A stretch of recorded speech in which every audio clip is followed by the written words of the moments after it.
Okay, Mr. Mayor, we are live and ready when you are. All right, looks like we got everyone here. All right, we'll go ahead and call the meeting to order. This is a regular meeting of the Seldovia City Council, Monday, January 10th, 2022, and the time is 6:01 p.m. We'll go ahead and do roll call. Rojas. Here. Kennedy. Here. Swick. Here. Peyton. Here. Nathan. Here. Sweat. Here. Okay, we have everyone in attendance tonight and no excused absences. If you guys will go ahead and join me in the Pledge of Allegiance, and Heidi or Rachel, if you could go ahead and lead us off here. To the flag of the United States of America and to the republic for which it stands, one nation, under God, indivisible, with liberty and justice for all.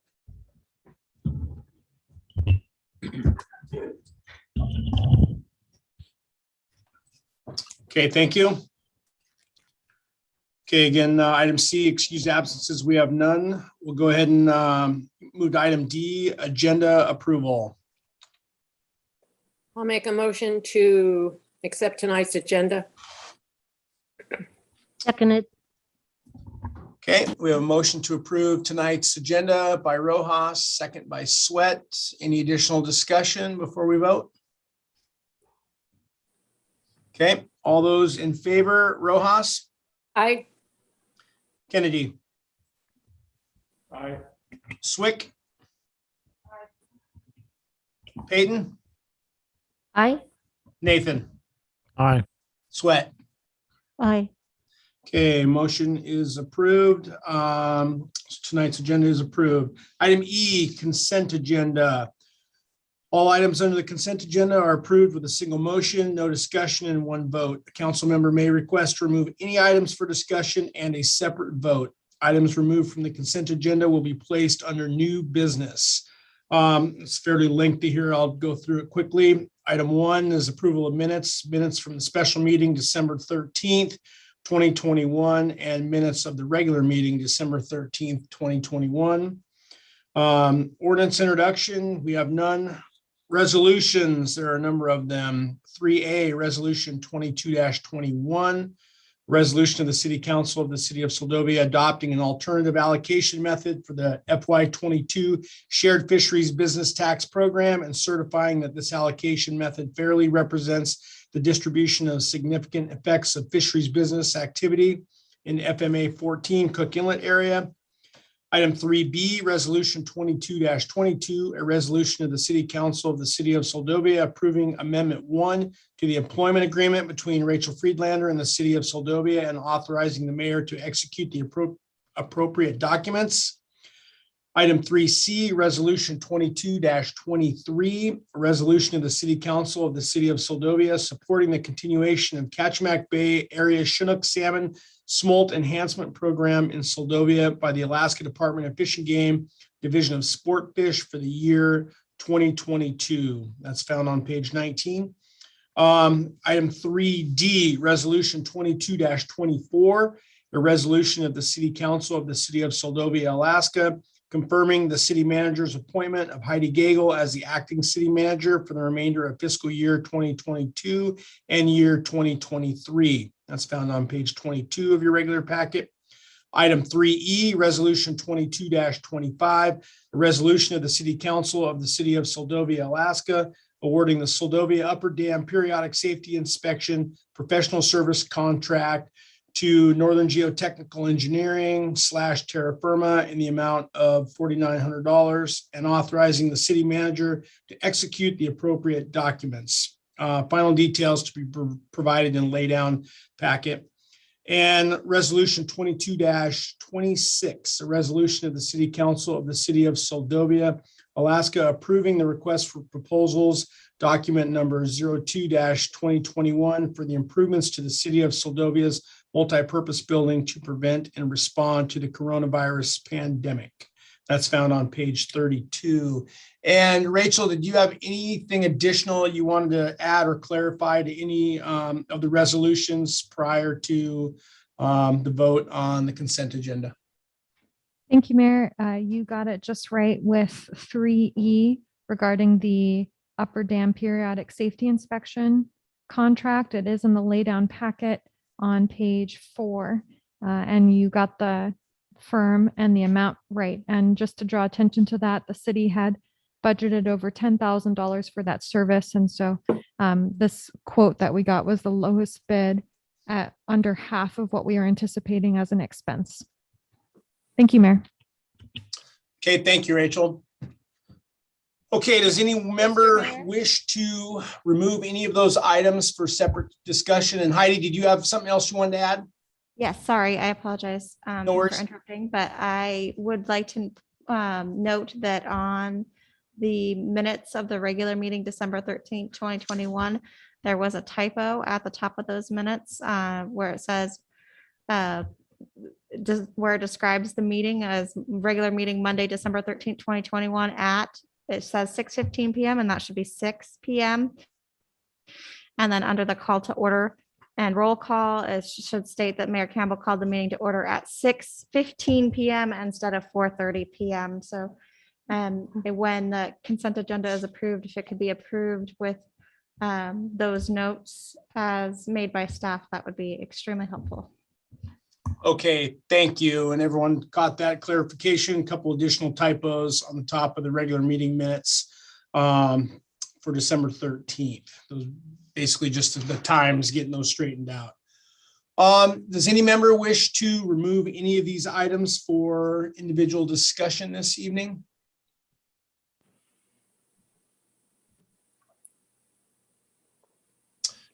Okay, hearing none, we'll go ahead and look for a motion to approve tonight's consent agenda as approved with notes provided by staff.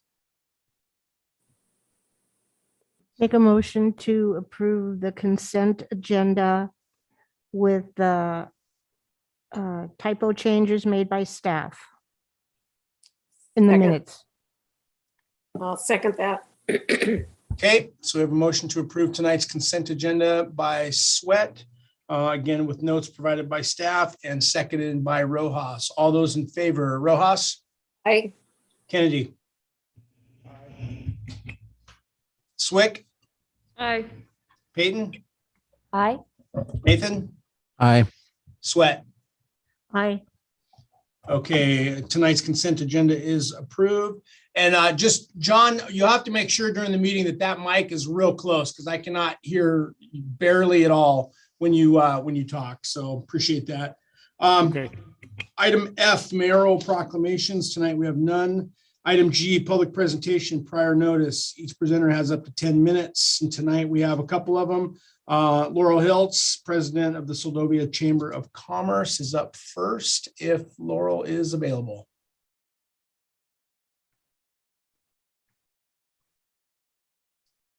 Mr. Mayor, we're just promoting her to panelist so that she can share her presentation. Okay, no problem. And then do you have it? Thank you, Mr. Mayor. I hope you can hear me okay. Yep, loud and clear. All right, I'm going to go ahead and just share my screen. And I have just a brief overview about the Seldovia Chamber of Commerce.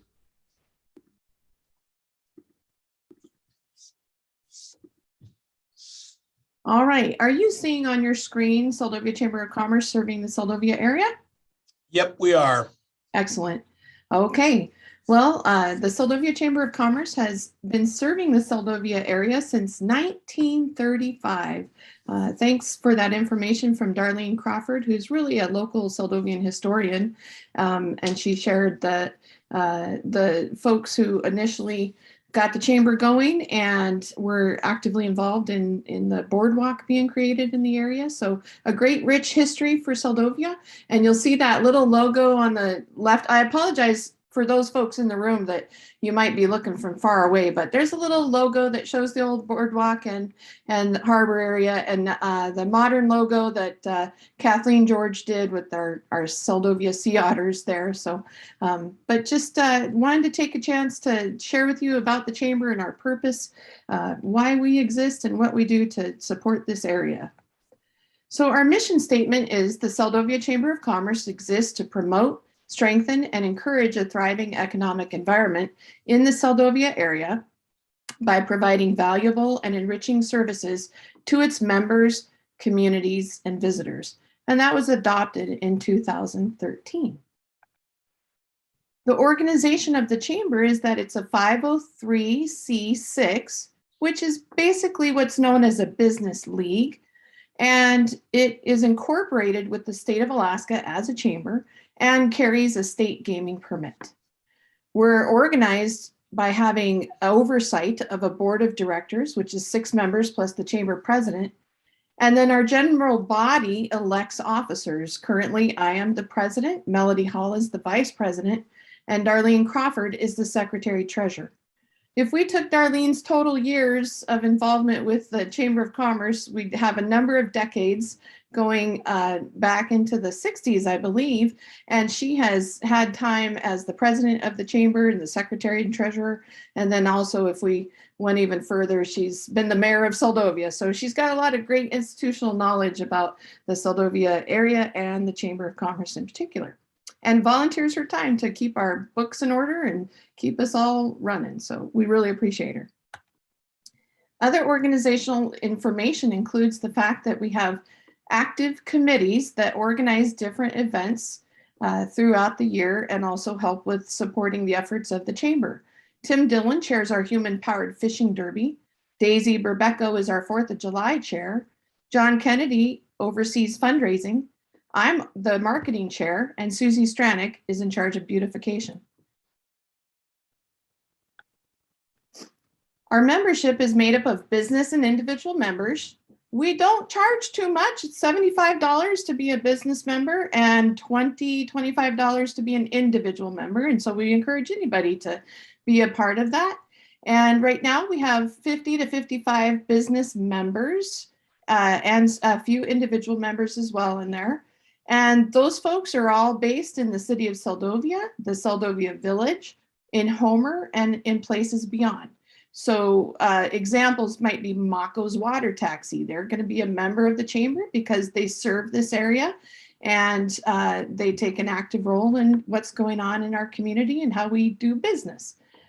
Annual membership dues provide placement for the businesses on our chamber website and on our walking map.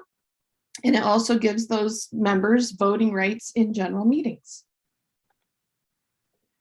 The chamber's services include things like business development, where we might bring guest speakers in or presenters to come to our meetings to share points and tips about how best to manage our business.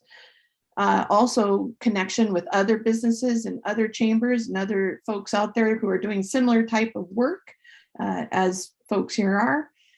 And then a big part of what we do through the chamber is also the marketing piece. We have the Seldovia brochure, walking map, website, social media. We also have a telephone number that Darlene volunteers to answer, and folks call and leave a message and she gets back to them with information that they're seeking about Seldovia. We have radio advertising in Anchorage, and then we also have print advertising that's in various visitor guides around the state as well as websites. Other services include community events and recognition. We have the Human Powered Fishing Derby that takes place. That's over Memorial Day weekend. The Independence Day festivities. We recognize an old crab, and we have each year the Citizen, Business, and Youth of the Year nominations and the opportunity to celebrate those folks. We also have the Christmas lights decorating contest. So those are a few of the things that, well, these are the things that for sure are kind of anchored that happen each year. And just in conclusion, I just want to say that the Seldovia Chamber of Commerce, I believe it's really about sharing the wonderful place that it is that we live here in Seldovia, assisting our businesses to help them have the skills or the pieces that they need to be successful, and really making this a place as best as possible, a place that people will want to come and work and live, visit, and hopefully stay. So thank you, Mr. Mayor. Thank you, Laurel. Appreciate the presentation, and congratulations on your new position. And we look forward this year to partnering with the chamber as we move forward here. Appreciate Thank you so everything. much. Okay, thank you. Let's see, our second presentation tonight is from CERCAC and the Prince William Sound Regional Citizens Advisory Council. Presentation on regulatory reform. And it looks like we have Shaylin Cochran and from the Cook Inlet RCAC and Brooke Taylor from the Prince William Sound RCAC. Mr. Mayor, if I may, Yep, go ahead.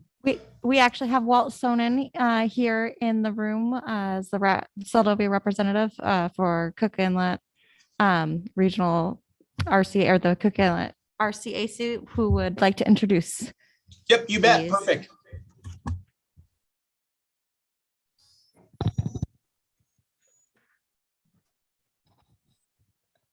Yeah, good evening. This is Walt Sonnen. 2 years ago, the then new director of ADEC, Jason Bruni, proposed a complete review of the rules regarding spill prevention and response. The revision was completed the 1st of November, and the comment period is now open until the 31st of January.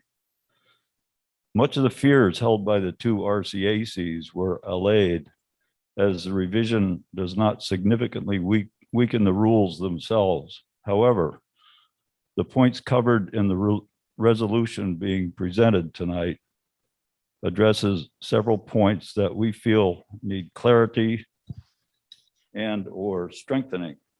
Here to speak further on this and answer questions is Brooke Taylor, Prince William Sound RCAC Director of Communications, and Shaylin Cochran, the Cook Inlet Director of Communications.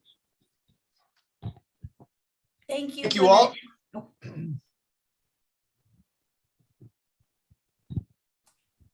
All right, who's going first?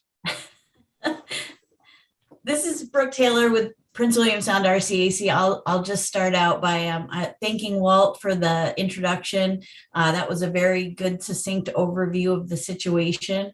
Also wanting to just do a thank you for the work that our board representative, Kirk Zink, has done coordinating with us in the city of Seldovia. And just to give people a little reference that may not be familiar with us, both councils were formed after the 1989 Exxon Valdez oil spill to give citizens a voice regarding safe operation of the oil industry in our respective regions. We both overlap with Seldovia, and we have a couple other member entities that we both represent. In the interest of keeping things brief tonight, Walt provided the basic overview of the situation. The information has been provided to you about our concerns as well as our recommendations for ADEC. We hope the city will consider, again, providing public comment on these issues, and the information on how to submit if you choose to do so has been provided.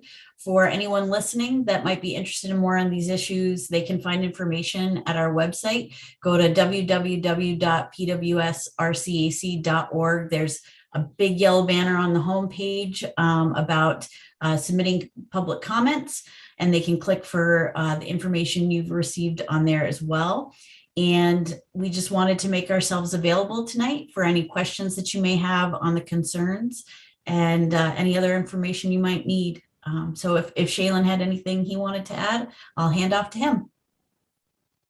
Thank you for that, Brooke, and thank you to the council for allowing us an opportunity to speak tonight. I don't really have a whole lot to add. Again, Walt gave a very good synopsis of kind of what we've been working on this last couple of years, and we're working on getting our final comments finished up for the deadline at the end of January. The deadline for those comments, again, for folks who are interested, is January 31st. So again, we hope that folks will take an interest in this, and yeah, here for questions if anyone has anything. Okay, thank you, Shaylin and Brooke. Any question or comments from the council this evening?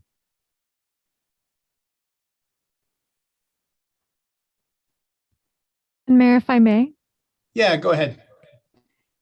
Council, on page 46 in your packet, there's a great summary of the concerns with the proposed changes. And so If there's interest from the council, I was going to have a draft letter for comments at your next council meeting on January 24th, where you can review the draft and offer feedback before the deadline of January 31st.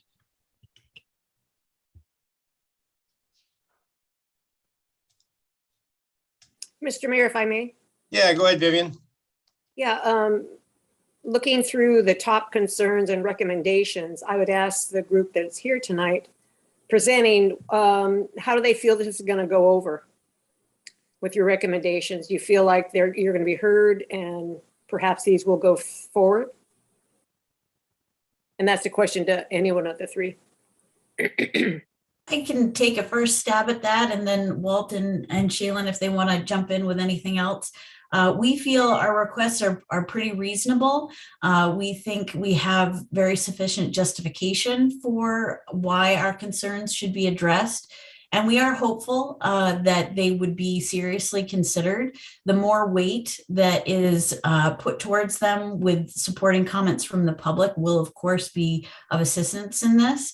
And Commissioner Bruni, in his multiple interactions with both of our councils on these issues, has repeatedly stated that he very much wants input from the public. He wants input from both councils. He takes what our concerns are on other issues very seriously. So we hope he would continue with what he's previously stated at meetings and incorporate most, if not all, of what we have to contribute. But we won't know that until they finish their review of all public comments they receive. They've stated that process could take a year, possibly longer, depending on what kind of input they get. So it will be submitting our concerns and recommendations and then waiting to see what they put out following that. Okay, thank you. And so you're talking, it could take up to a year or longer for this to go through. Correct. Okay, thank you.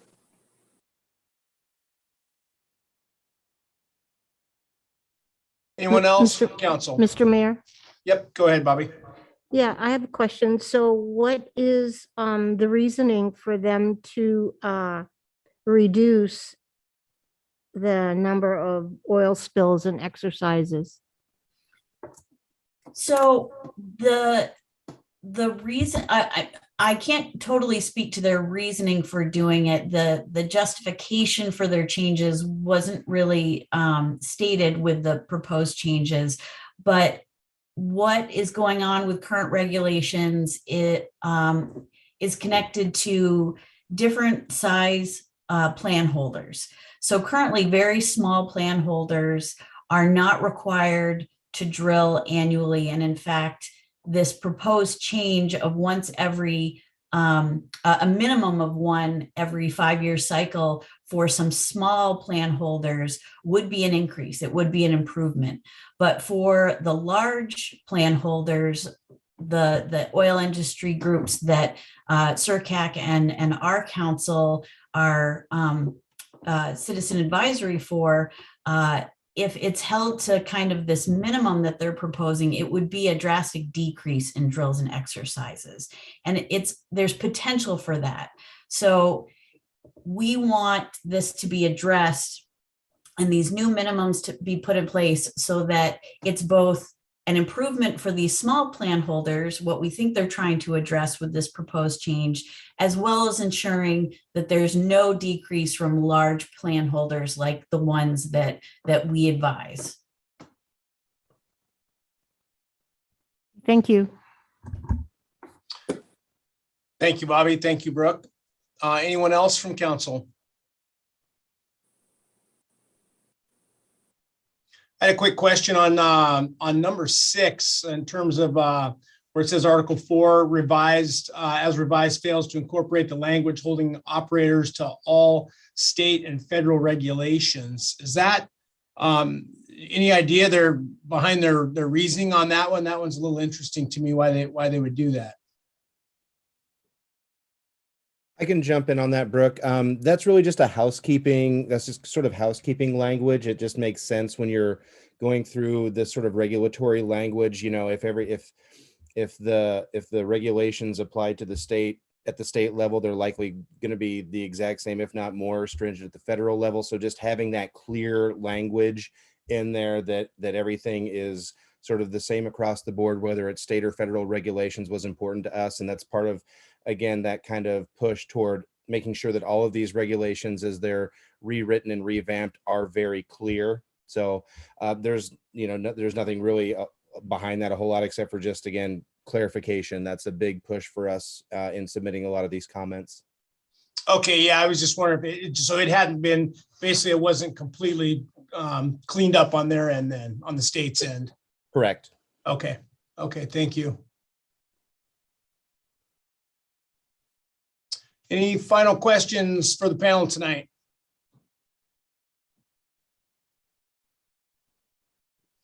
Okay, well, we will thank you all for your presentation tonight and making yourself available to us. And then, this will be on our next agenda prior to the deadline, and we will get some comments finalized and turned in before the deadline. Thank you so much. Great. Thank you so much for the opportunity. Thanks, Walt.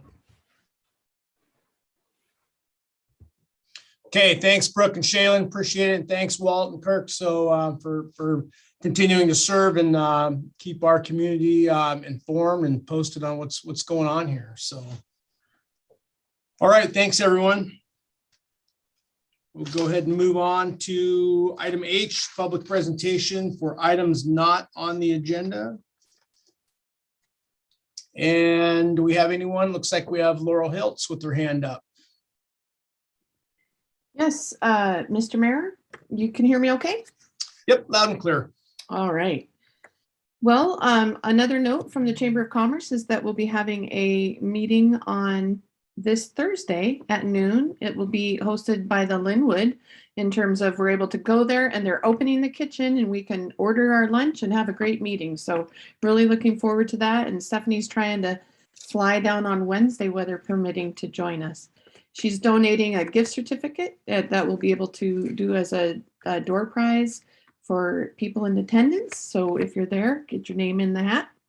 And then we are hoping that we will be joined in person by the Homer Chamber of Commerce Executive Director, Brad Anderson, and the Homer Chamber's Board President and local businessman and member of the Seldovia Chamber, Tom Sonderholm, who is the manager of Smoky Bay Air.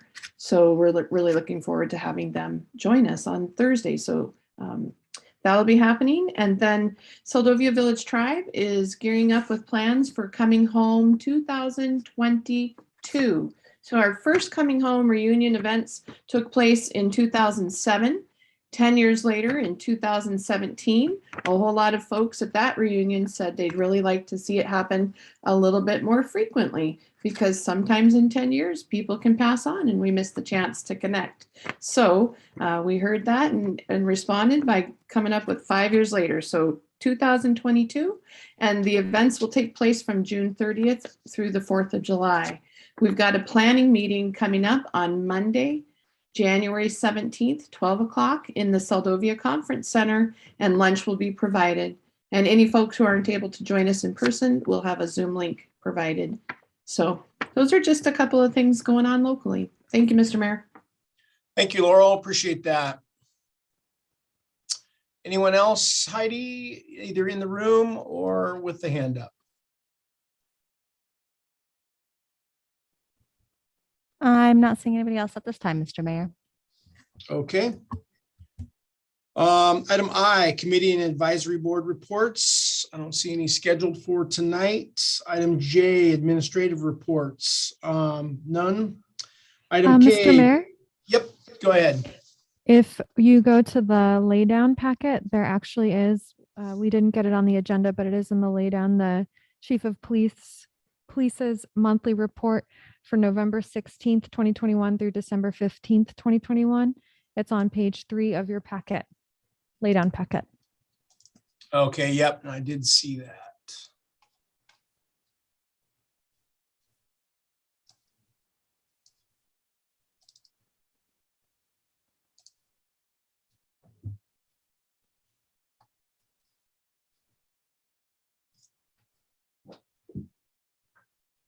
Okay.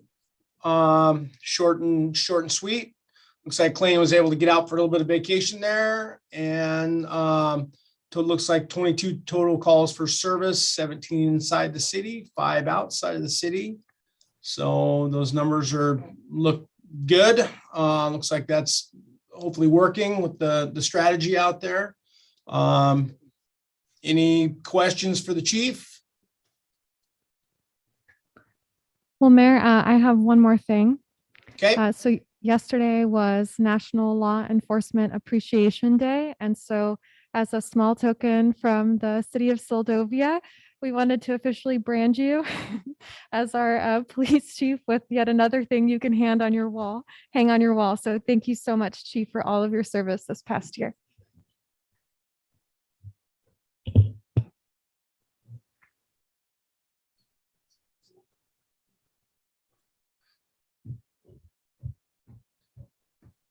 Thank you, Clayton. We appreciate all of your efforts and continuing to make our police station and our police presence a positive thing for the community.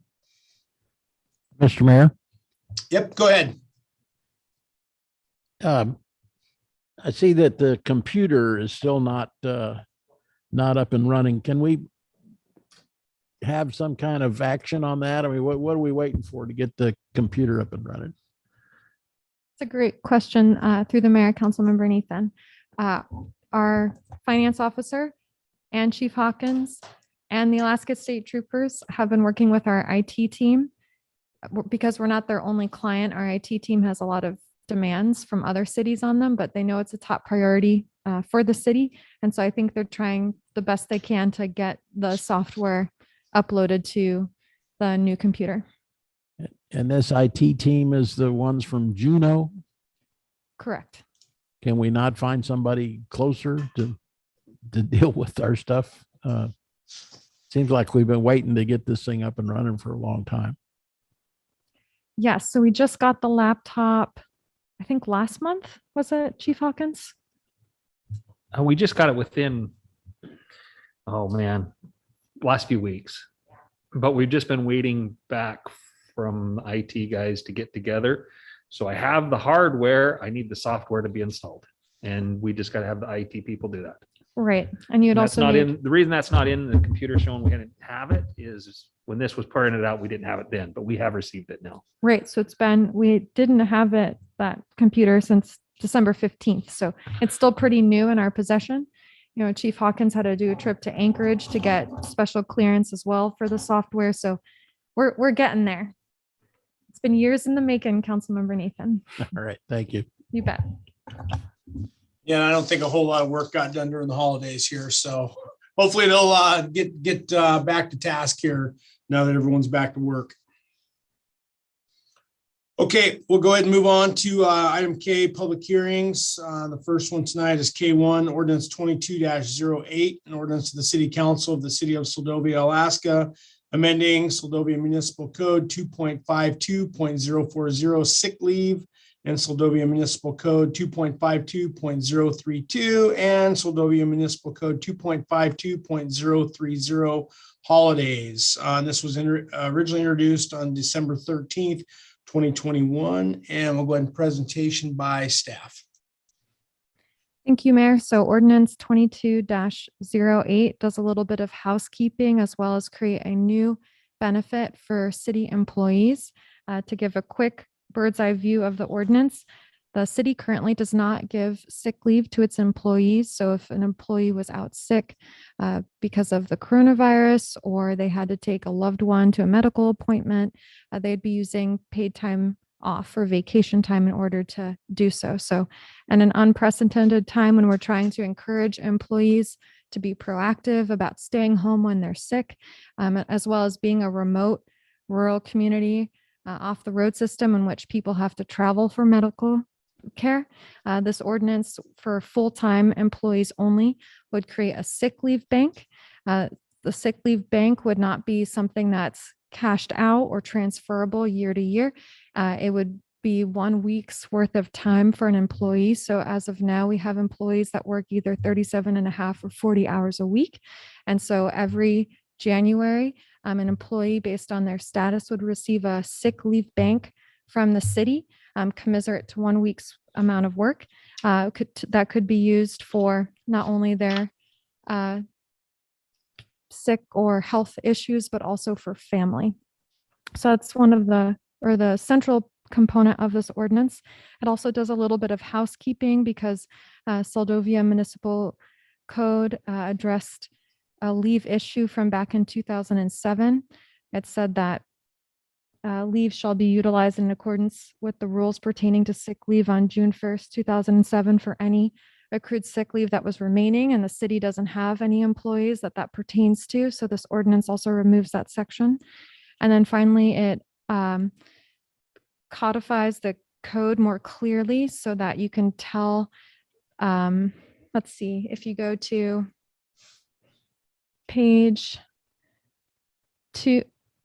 51 in your packet, you'll see that it creates a section for the sick leave by removing the outdated 2007 code, puts the sick leave benefit for staff in there, and then creates section 2 amendment for the holidays by adding clarity to sick leave and PTO.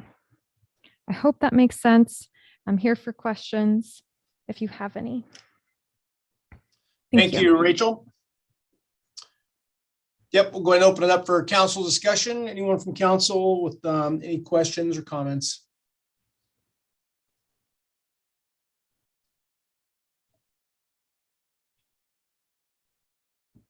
Does the sick leave, if they don't use it in the year, they lose it, or does it accumulate? Through the mayor, correct, Councilmember Kennedy. So it's the same amount every year and it doesn't accrue and Okay. it can't be cashed out, nor can it be No. transferred to somebody else. Right, I understand the cash out part of it,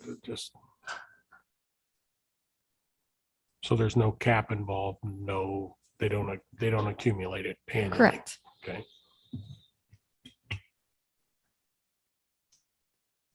Mr. Mayor, if I may? Yep, go ahead, Vivian. I'm in favor of this ordinance. I think it's a nice initiative that we're doing to thank our employees. And if they get sick or if their family members are sick, that they're compensated by having sick leave and that their PTO is left alone. So I'm in support of this. And I agree that if it doesn't get used, it's no hurt off our backs. It just disappears at the end of the year if it's not used. Thank you. Thank you, Vivian. Anyone else?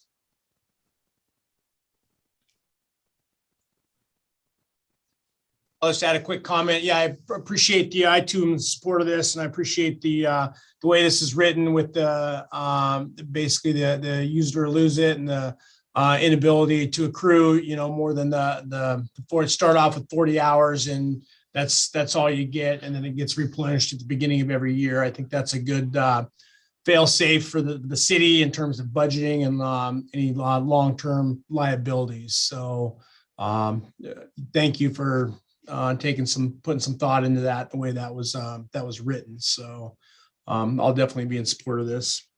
Anyone else before we go to the public? Okay, we'll go ahead and move on to the public. Anyone from the public wish to comment on ordinance 22-08? Yes, Mr. Mayor, we have somebody from the audience. If you could make sure to state your name for the record. Yes, Burley Morrison, 346 Iliamna. What constitutes a full-time employee? How many hours? So a full-time employee is any employee that works over 30 hours on a regular basis, according to our code. So as of now, we have 6 full-time employees at the city. Okay, thank you.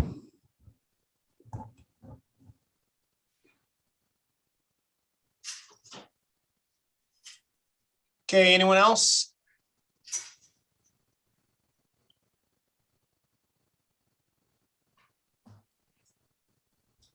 I'm not seeing any more hands raised at this time, Mr. Mayor.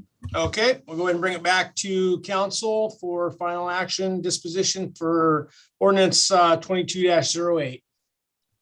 Mr. Mayor, I'd like to make a motion that we adopt ordinance 22-08. Okay, do we have a Second. second?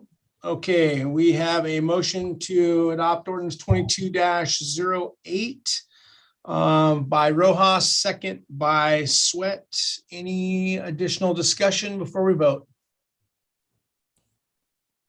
Okay, all those in favor? Rojas, Aye. Kennedy, Aye.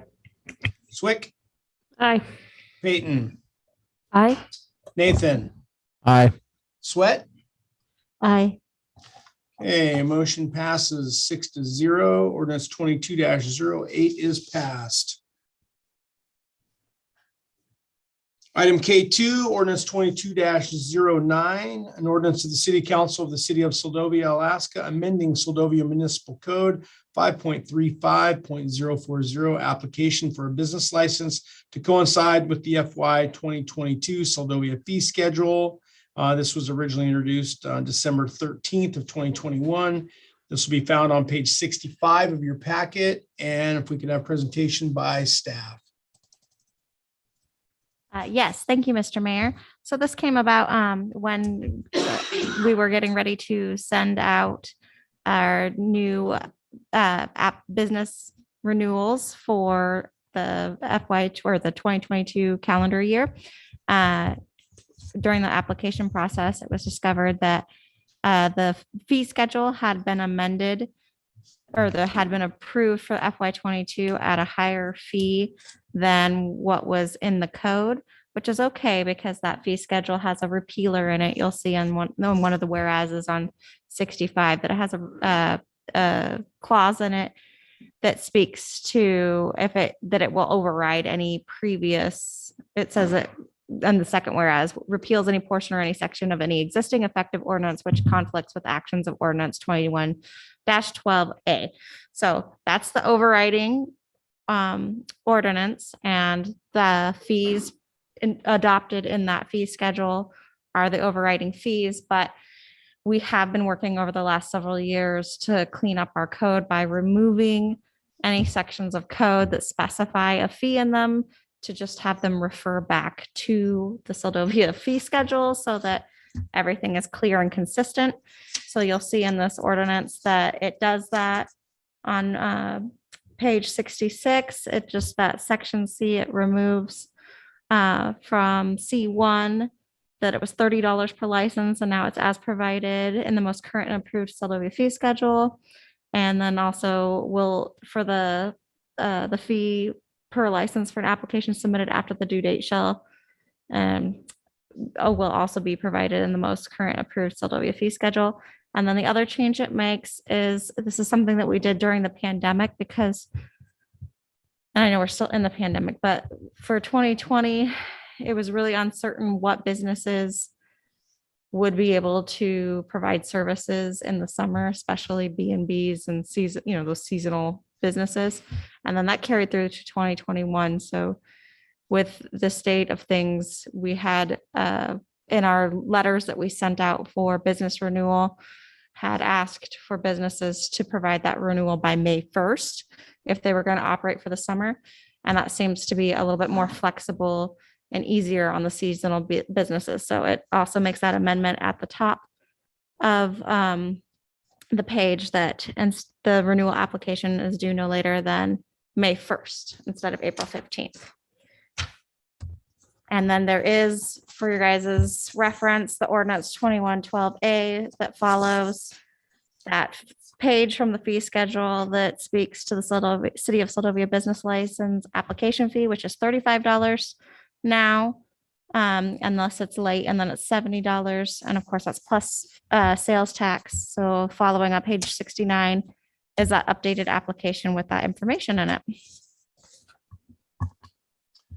Okay, thank you, Heidi. Appreciate that.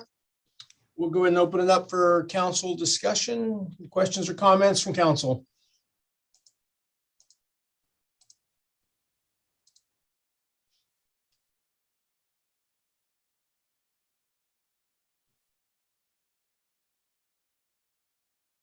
Okay, I'll just offer a quick comment. Yep, this looks pretty much as discussed in the past about like housekeeping in terms of cleaning up our code, getting rid of specific dollar amounts within sections of the code, and then just referring back to specific documents that we update and renew every year, such as our fee schedule. So I think this is a good piece of legislation, fairly straightforward, and I'm definitely in support of it.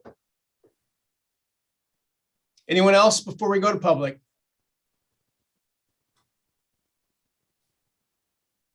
Okay, anyone from the public care to comment on ordinance 22-09?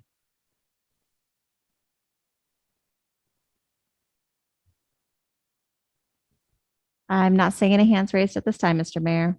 Okay, we'll go ahead and bring ordinance 22-09 back to council for final action. Yeah, Mr. Mayor, I move to approve ordinance 2209. Second. Okay, we have a motion by Swick to approve ordinance 22-09, second by Rojas. Any further discussion before we vote? Okay, hearing none. All those in favor, Rojas, Aye. Kennedy, Aye. Swick, Aye. Peyton, Aye. Nathan, Aye. Sweat. Aye. Okay, motion passes 6-0. Ordinance 22-09 is passed. That'll take us to item K3, City of Seldovia's pursuit of FY 2020 Community Development Block Grant, coronavirus, acronym CDBG-CV funds specifically, and invitation for community participation. This will be found on page 70 of your packet. And if we can have presentation by staff. Thank you, Mayor. I have a PowerPoint presentation to pull up on the screen.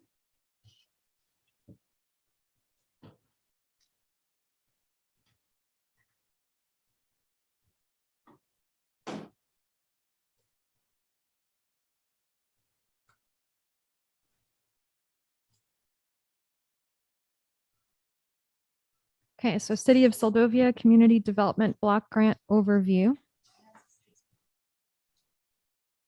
We're going to start off with what is the Community Development Block Grant Coronavirus Program? So in response to the coronavirus pandemic, the U.S. Department of Housing and Urban Development, or HUD, their Community Development Block Grant Program notified the state that Alaska would receive funds that could be used specifically to prevent, prepare for, and respond to the coronavirus. The overall mission of the state of Alaska's program is to enhance the quality of life for low and moderate income residents, particularly in rural Alaska, by preventing, preparing for, and responding to the coronavirus. The CDBG-CV program fulfills this mission by acting upon its defined goals and objectives.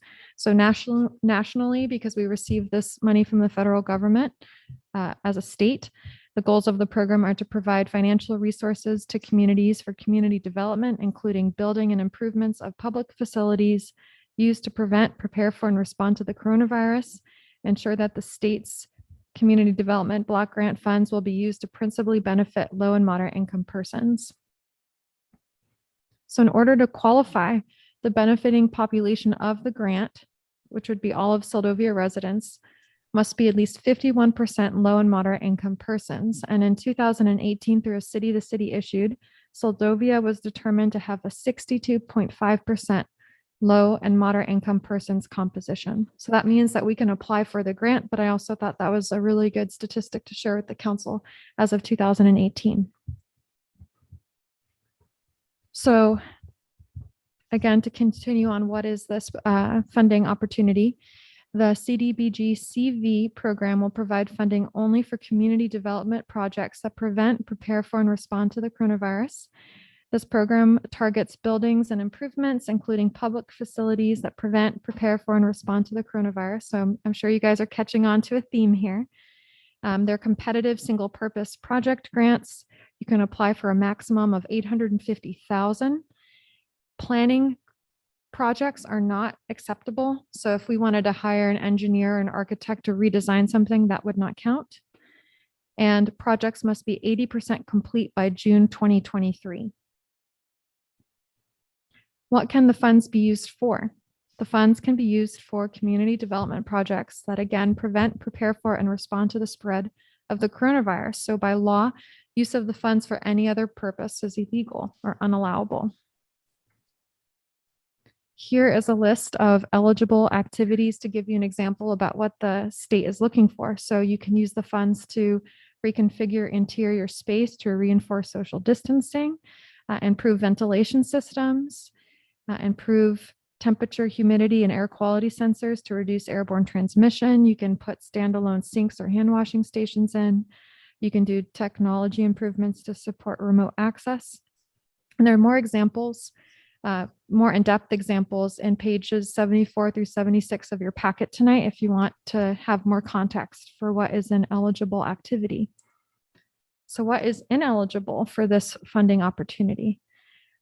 Obviously, any activity that would not prevent, prepare for, or respond to the coronavirus. You can't purchase equipment. You can't do improvements for general government buildings. So the city office would be out. You can't do maintenance and operations that are anticipated by your community on an annual or reoccurring basis, and no political activities. Are there any questions on what the CDBG CV funds and what they can be used for? Mr. Mayor, Yep, go ahead, George. are we still having a problem with the heating system in this building? Through the Yeah, mayor. I would think so. Yes, So Councilmember we have Nathan. senior meals here, and this is also a multi-purpose building with the library and so forth. How about, could we get some money to fix the heater? We're getting there. Oh, okay. Stay Well, tuned. sorry, I'm late. No problem. You're early. Are there any other questions on what the funds can be used for? Okay, I'm going to continue on here. So proposed projects currently needed in the community. In early November of 2021, we issued a survey called Closing the Gap. And part of that survey had a question about the city's participation of the CDBG program. So we put a survey in every registered post office and post office box in Seldovia. So over 200 surveys were delivered. The survey had posed 2 project options to the community. Option A, improving ventilation airflow in the multipurpose building, which supports the senior meals program, library, you name it, all of the different services that are hosted in this building. Or option B, improving outdoor spaces, including the outside beach pavilion and Susan Lake Pavilion, to ensure social distancing and provide the community with outside recreational opportunities. So to go more specifically for option A, the community had identified improving the multipurpose building as a community need back in 2018. So the city had actually tried to apply for this funding in the past and was unsuccessful. This building is one of the most heavily used by the public and provides a variety of essential services to the community. The building currently has inoperable bathrooms, toilets, and sinks that do not have touchless features. The temperature sensors do not work appropriately, impacting airflow. There are inoperable windows impacting airflow, and there's a limited number of ventilation systems in the building. For option B, here's why the city thought about considering this as an option for funding. Council members had previously expressed interest in seeing improvements made to the access of outdoor pavilions like Susan Lake Pavilion. Outside Beach Pavilion and Susan Lake Pavilion are the only open outdoor areas that offer covered protection from the city. Both pavilions have limited seating, and the seating does not ensure physical or social distancing between groups. And there is no safe, improved access to the Susan Lake Pavilion. So those are the 2 options, and there's a little bit more in-depth review of them. Overall, we got 11 votes for option A. So that was improving the multipurpose building, and 1 vote for option B. On the survey, and there's a lot of text on here. I'm sorry, I'll try and get through this quickly. The survey had also asked the public if there were other projects that the city should consider. And below, and this was also provided in your regular packet, are the results we received. And out of all of these, only 1 I thought was eligible, which I've bolded. So we can't repair the Red Mountain Road because that wouldn't respond to prepare. Or I forget, respond, prepare, or there's another one to the coronavirus. The cleanup and repair of the outside beach toilets, that could definitely qualify, in my opinion. Working with local firewood providers to supply wood, iffy, and so on. So aside from the projects mentioned in the survey, so including options A and B, as well as the other surveys responses, were there any alternate proposals the community would like to see the city consider this evening? And Mayor, I would ask if there was public comment. This would also be a time in which we can invite the public in addition to the council to give feedback. Yep, absolutely. Okay, we'll start off with council here to see if there is any additional comments or input on other projects other than the ones shown for consideration.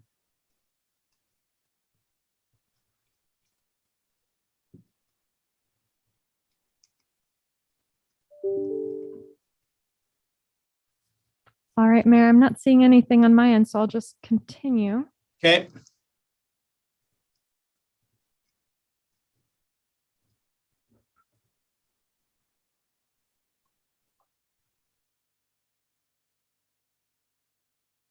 So there were no additional alternate proposals, and we must reflect that in the minutes. And this presentation, by the way, I'm following the requirements of the state of Alaska in order for us to participate. And so I went over what the program is, what's eligible or what's not eligible, options the city's considered and why, alternate proposals that were put out to the put out by the public to the city.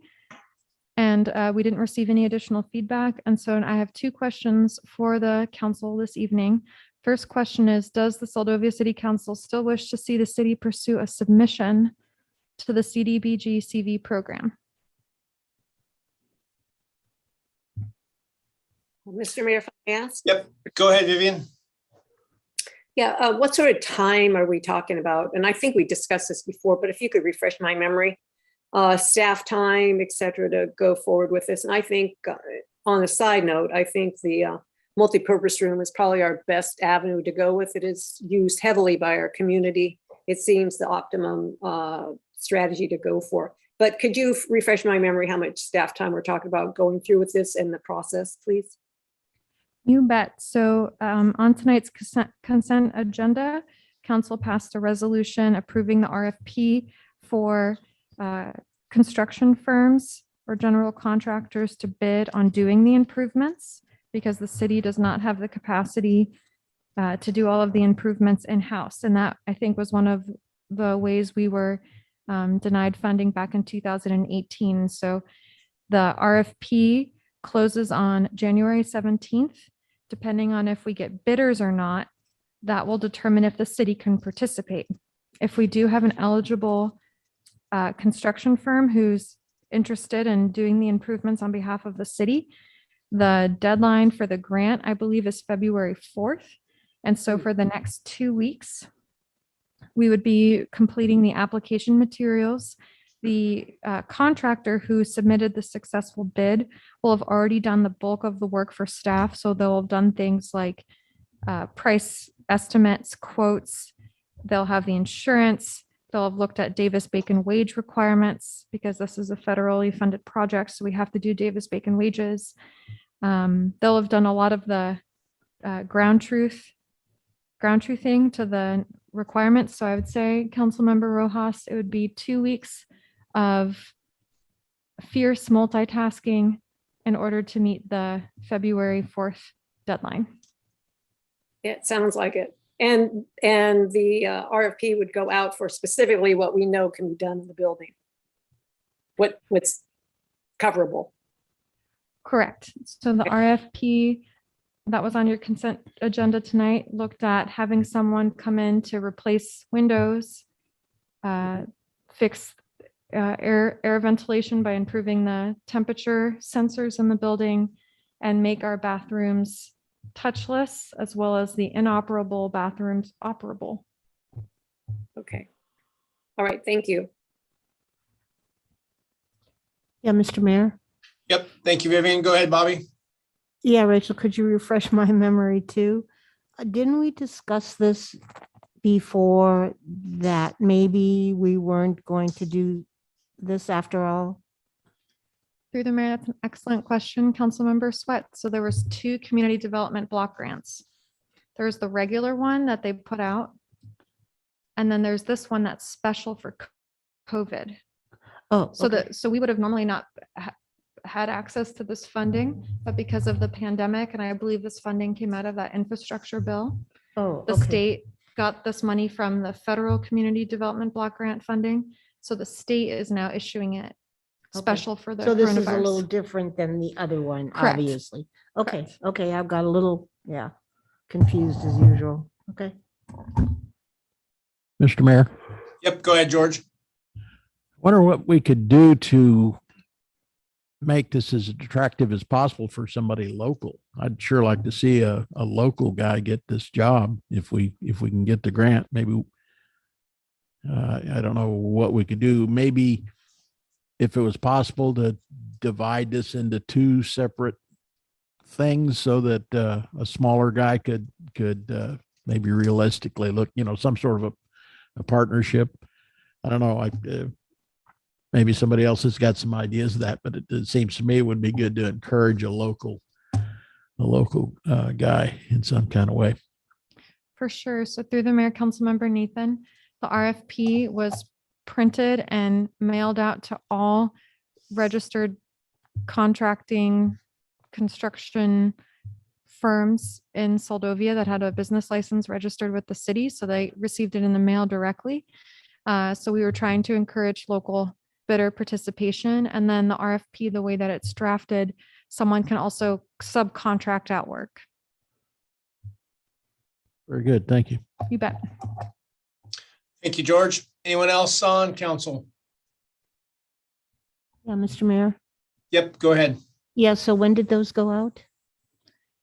Those went out. I'm going to look at the city clerk for help because she and admin assistant Gruber helped me. I want to say mid-December. December 17th, I believe. So have you gotten any response? As of now, no. Okay. That's what I figured.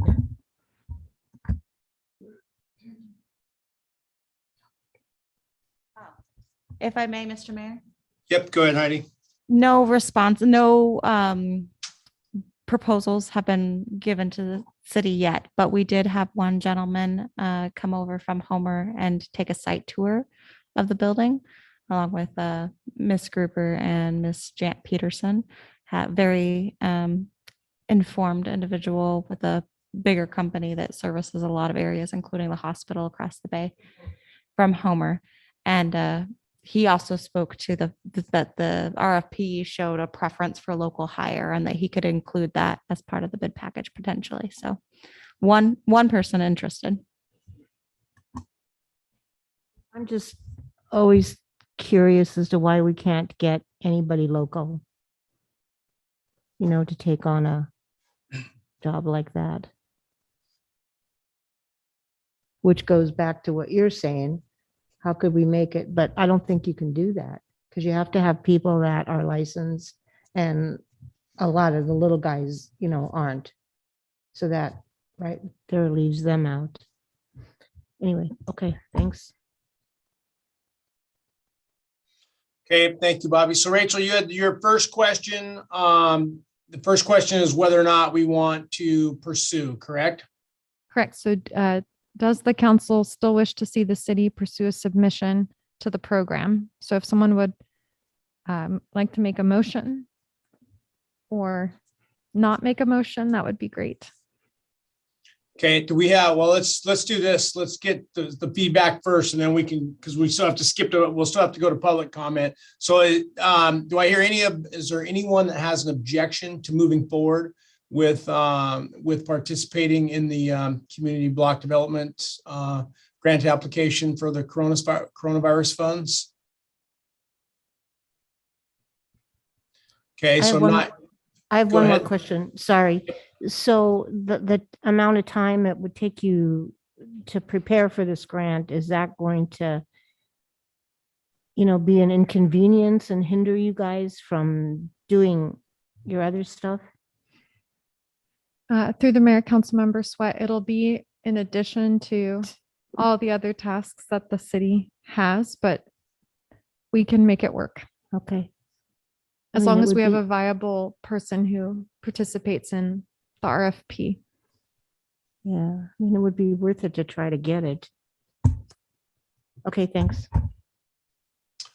okay, so again, I'm not hearing any objections to that. That first question. So I think we're on board from what I'm hearing. Then the second question. Yes, the second question is, what eligible project would the Seldovia City Council like to make a motion in favor of the city pursuing? Okay, and we had discussion on that, and we didn't hear much input on anything other than the two that you talked about. Specifically, I think we heard some support for the multi-purpose building. And obviously that makes complete sense to me. That's where a good portion of our community meets and participates in a number of things. And we know we have a number of deficiencies in that building that could be made a lot better with additional funding to help with air, sanitation, et cetera, for the public. So I think that makes perfect sense. Does anyone object to moving forward with the multi-purpose building scope of work that the city outlined?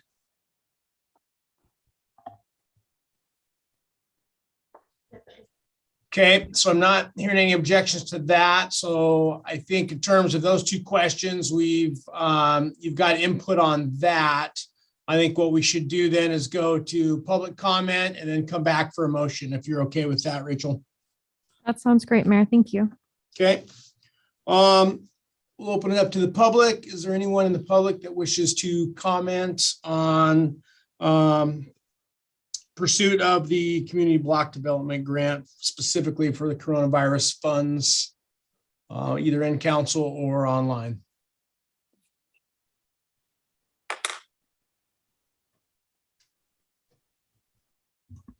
I'm not seeing any hands raised at this time, Mr. Mayor.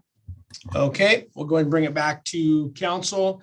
I guess what we'd be looking for then is a motion in the affirmative to move forward with the community block development grant application and pursuing the scope of work for that was passed in the RFP in tonight's consent agenda. Mr. Mayor, Yep, go ahead, I John. have one question. Were the pavilions did meet the qualifications for the grant? Both pavilions? Through the mayor, yes, Councilmember Kennedy, but I was cautioned by the Community Block Development Grant staff that this will be very competitive. And so if okay. we I think that missed that that is part. the best pursuit. No, Okay. I'm 100% for the building. Yeah. I just wondered why we wouldn't pursue them both. Oh, And it's that's, because it's a single project, so we can't do Okay. multiple things. We have to All right, choose I one missed or that. the other. we're good. That's all I had. And You bet. Miss- Thank you. Mr. Mayor, I've got one more question too. Yep, go ahead, George. If, since the fire department is part of this building, there must be some things that that they need. I know you said we couldn't buy equipment, but there might be a few more things in there that we could roll into this one project, couldn't we? Through the mayor, Councilmember Nathan, I think that if we were to accomplish even these components, that would be a huge success for the city. And I would caution against stretching the intent because they want to look at improving facilities and they don't want to purchase equipment, which I think also includes vehicles or materials for the vehicles. So I think that this would make the city qualify the most to keep to keep it to just the facility itself. Well, what would be better related to COVID than our medical facilities here, including the EMS system? What about the doors that they go Can I in and out of? jump How about in? charging equipment? I mean, it seems like they ought to be able to look at something that we could help them out with. Could the shower fall into this? I don't know where that project is stalled out. You know what I'm talking about? These are great questions. I think another thing that would make the city most successful in sticking to what it is now is that it has to be accomplished by June 2023. And they're saying, do you have plans or design materials ready if you want to do substantial things, but replacing the windows or making a toilet operable is not as significant as perhaps some of the other applications they're going to receive. The shower could be for sure an improvement. It wasn't included in the bid document though, that just got a Right, because I don't know where. I think we have all the materials. We just need someone to do it. I mean, if that could maybe Yeah, ask.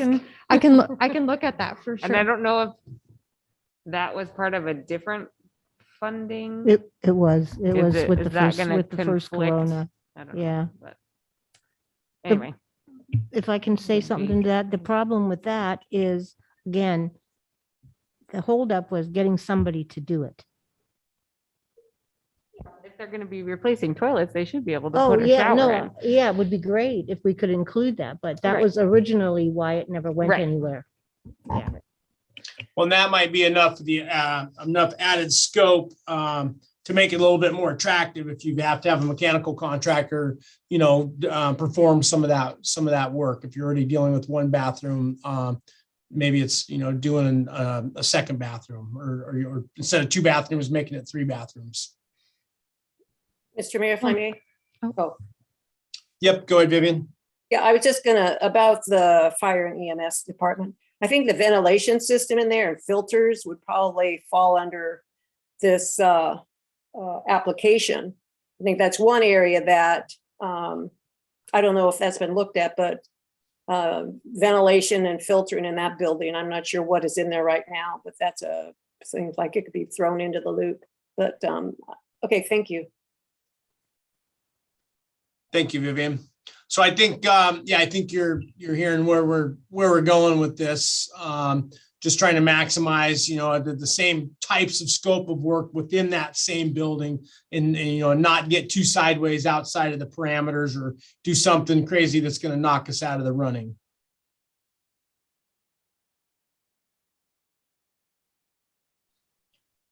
Okay, so we're going to need a motion here. If someone wants to make a motion tonight.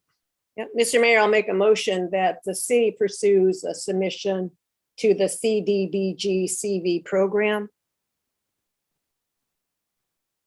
And pursue the scope that was passed in the RFP. Correct. Okay, and we have a motion to move forward with submission of an application for the CDBG-CV grant opportunity. And do we have a second? I second it. Okay, motion by Rojas, second by Sweat. Any further discussion on this before we vote? Need to go to the- Go ahead. No, never mind. I'm good. Thank you. Okay, we'll go ahead and vote. All those in favor, Rojas, Aye. Kennedy, Aye. Swick, I Peyton, Aye. Nathan, Aye. Sweat. Aye. Okay, motion passes 6-0.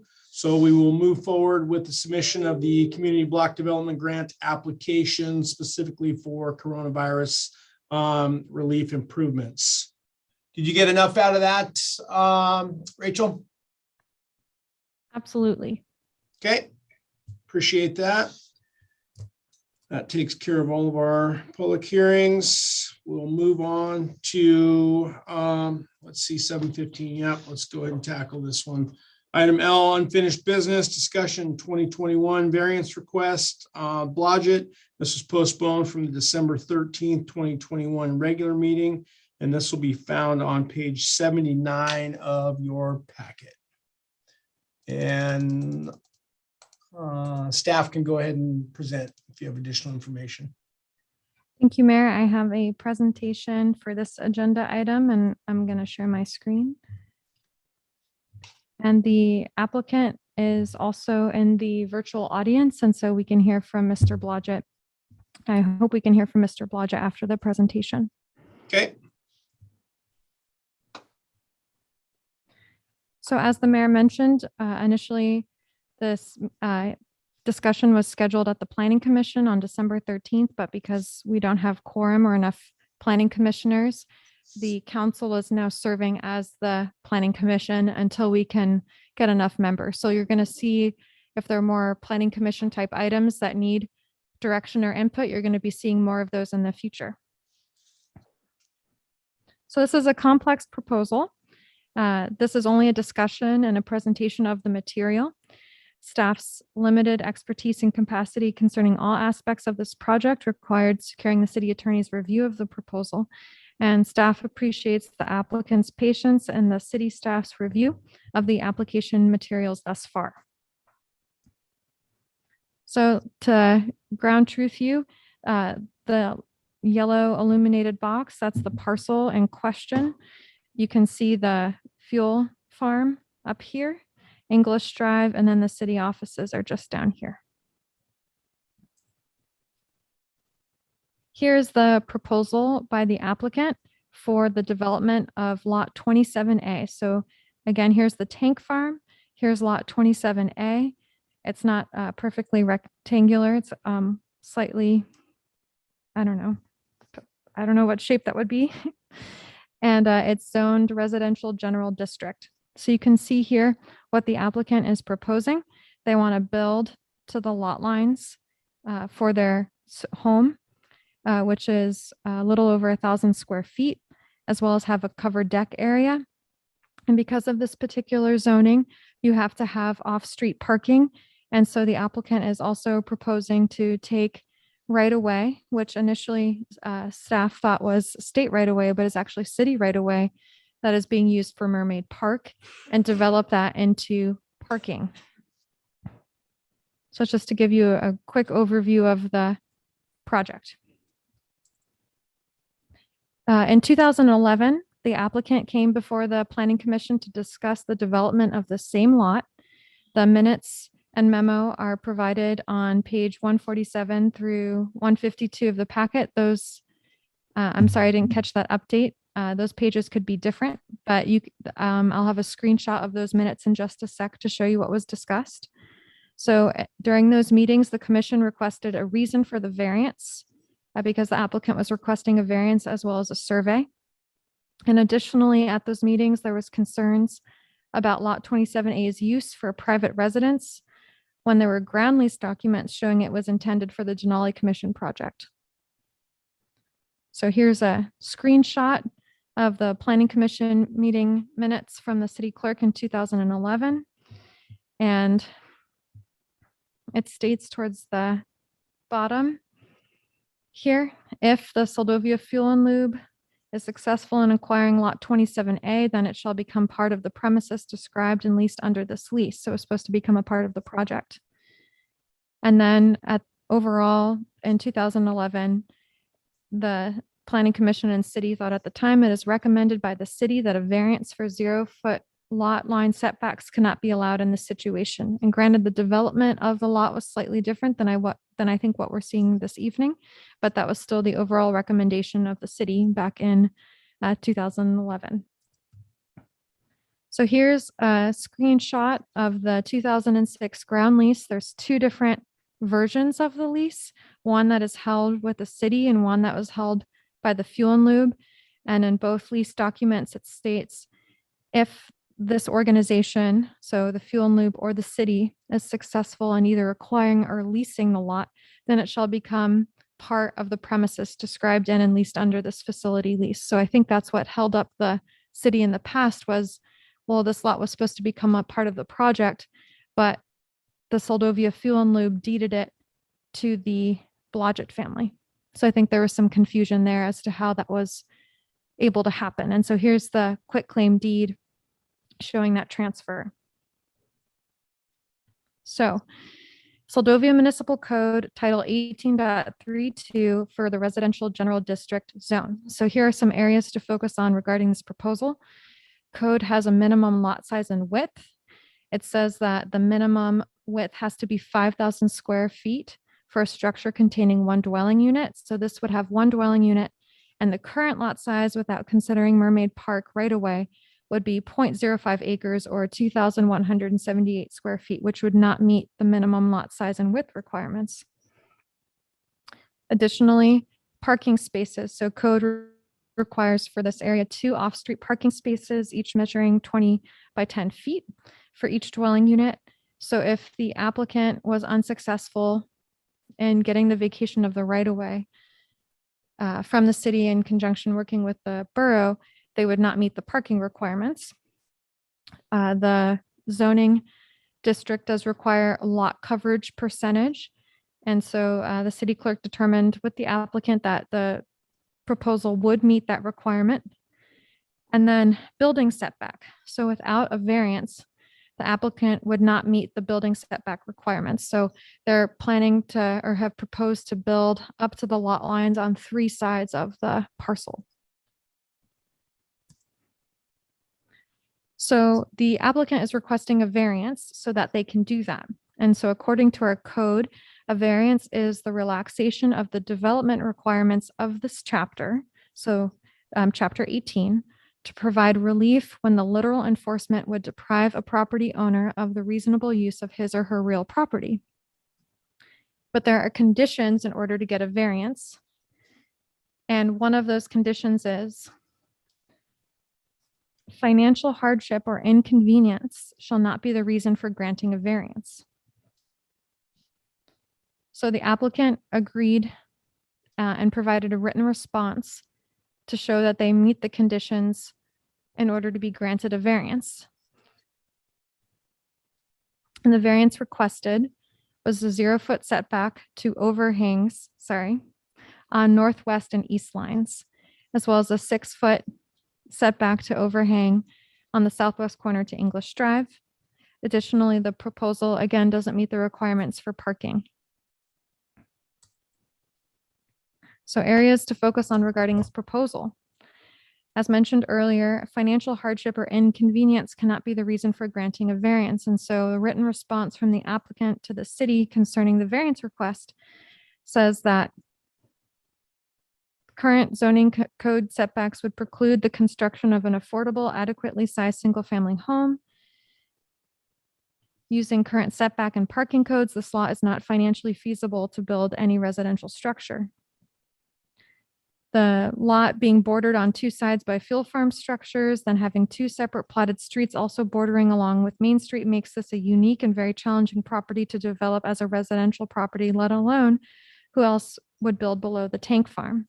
So again, you can't receive a variance due to financial hardship or inconvenience. Additionally, there's another component of the lot. There is a sewer main that runs through and touches both lots. And so we received the opinion from the city attorney. If there are utility pipes present and they've been on the property or been there in place after 10 years, you can't take them away. The city doesn't need to do anything additional. We wouldn't have to pay the applicant for an easement because they've been there and they meet the adverse possession clause. The city attorney also said for the Seldovia Municipal Code regarding variances, a variance can't be granted due to financial hardship or inconvenience.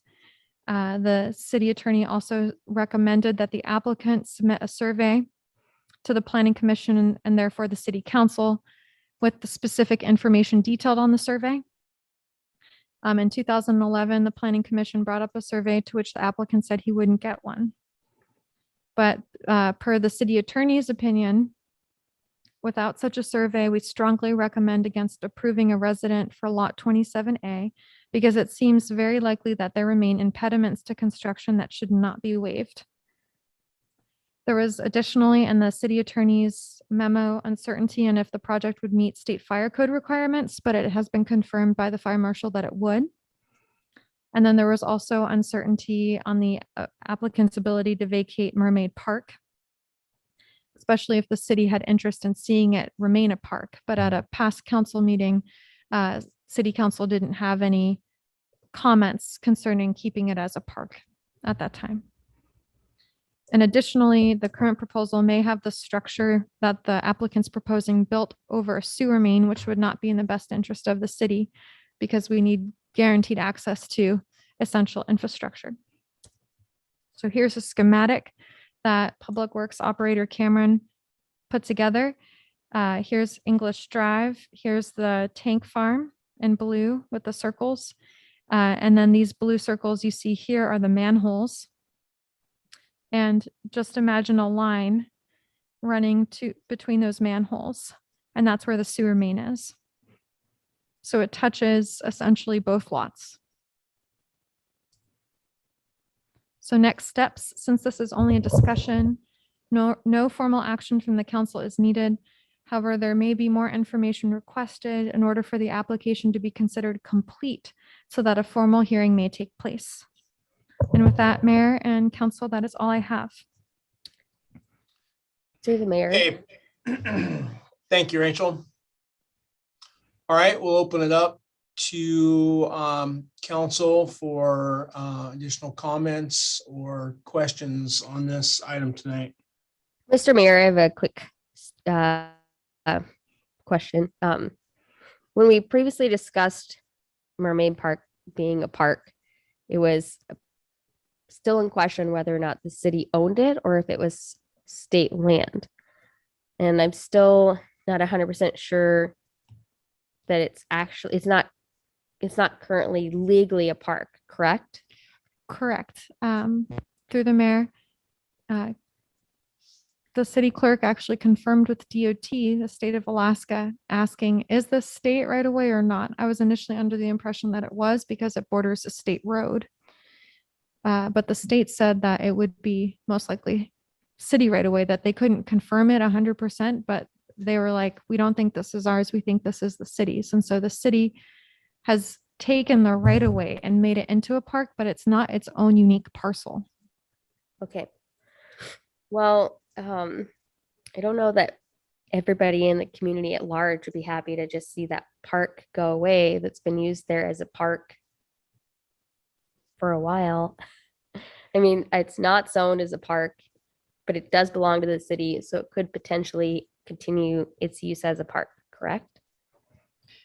I believe so. I think that the city could make efforts towards making it its own parcel, like dedicating or trying to change the right of way into something else, and then protecting it as a park. Okay. I would have to ask the city attorney about that. Okay. Well, I don't, for the purposes of this. The city clerk has her hand raised. And if I could just say, there is a precedent in the city to hold parks in right-of-ways, such as Lollipop Park. Okay. Right, sure. So I would just like, for the sake of this conversation, knowing now that that is city property, to not just wash away the Mermaid Park as it exists. That's all I've got for right now. Mayor Campbell. Okay, thank you, Harmony. Mr. Mayor? Yep, Can go ahead, I- George. Can I add to that? Oh, yeah, go ahead. If they were to acquire that Mermaid Park, would they meet the minimum lot requirement? Whatever size?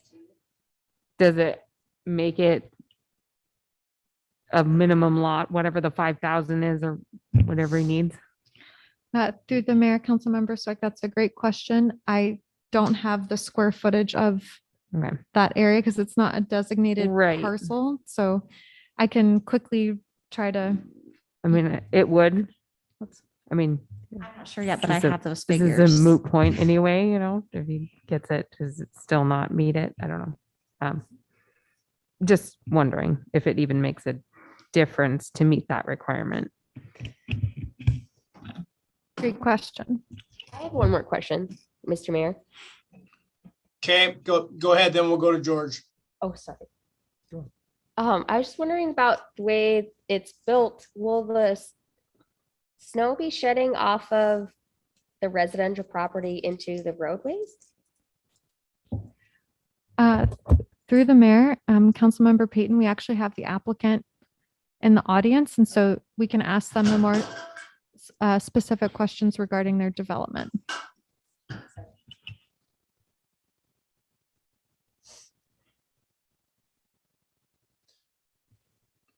So Heidi, do we want to promote him to panelist then and get any feedback from Mr. Blodgett? I had one more question, sir. Yep, go ahead, George.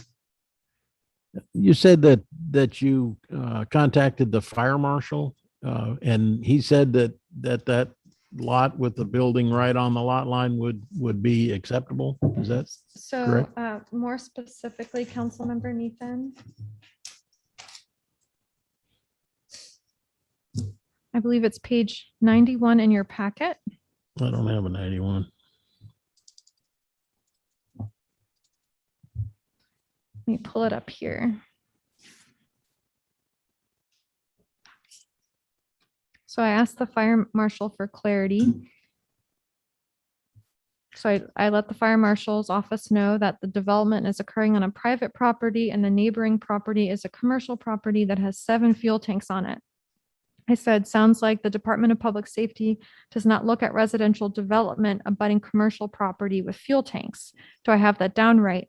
And their answer is yes. So the state fire marshal's office, as far as they're concerned, is not going to oversee anything with this residential development. Now, if it was concerning a commercial development, then they would be involved, or if it was concerning a threeplex, a bigger residential commercial development, then they would be looking at it. But because this is a single dwelling unit, to use the fire marshal's office email, a person's home is their castle according to their state.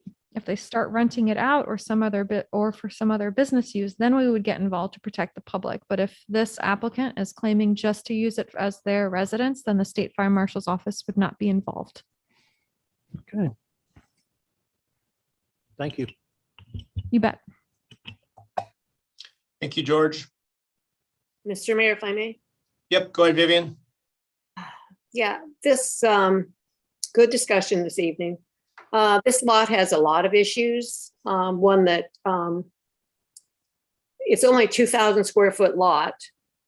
And so you have to ask yourself, in order for that to make a 5,000 foot lot, you're going to have to require pretty much all of what we consider Mermaid Park.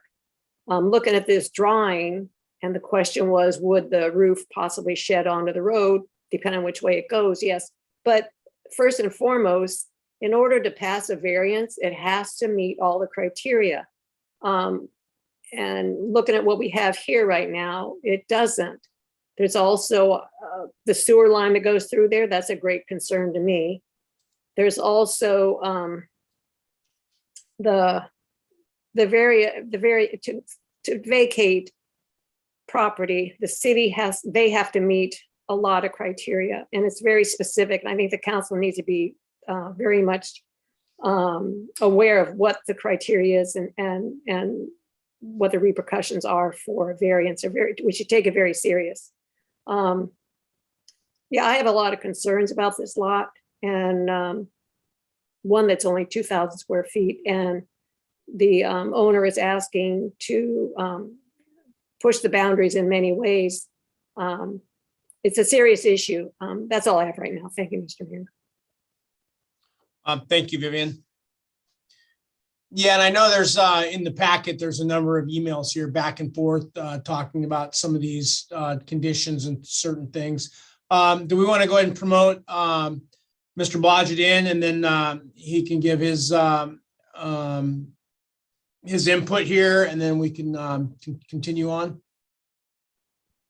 He's been promoted and is able to speak whenever it is at your convenience. Okay. Yeah, Mr. Blodgett, did you, anything you want to add in listening to the discussion this evening?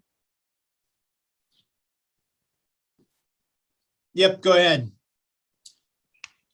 Are you able to hear me now? Yeah, I got you loud and clear. Okay, I guess probably the first thing to address here is going back to the original Denali project.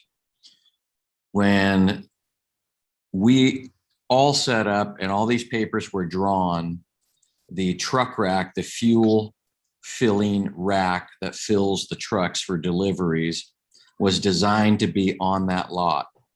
And at the time, an ex-mayor named Jerry Willard lived directly across the street. He opposed to that being there because of the lights and the potential of smelling fuel being directly across from his entryway of his house.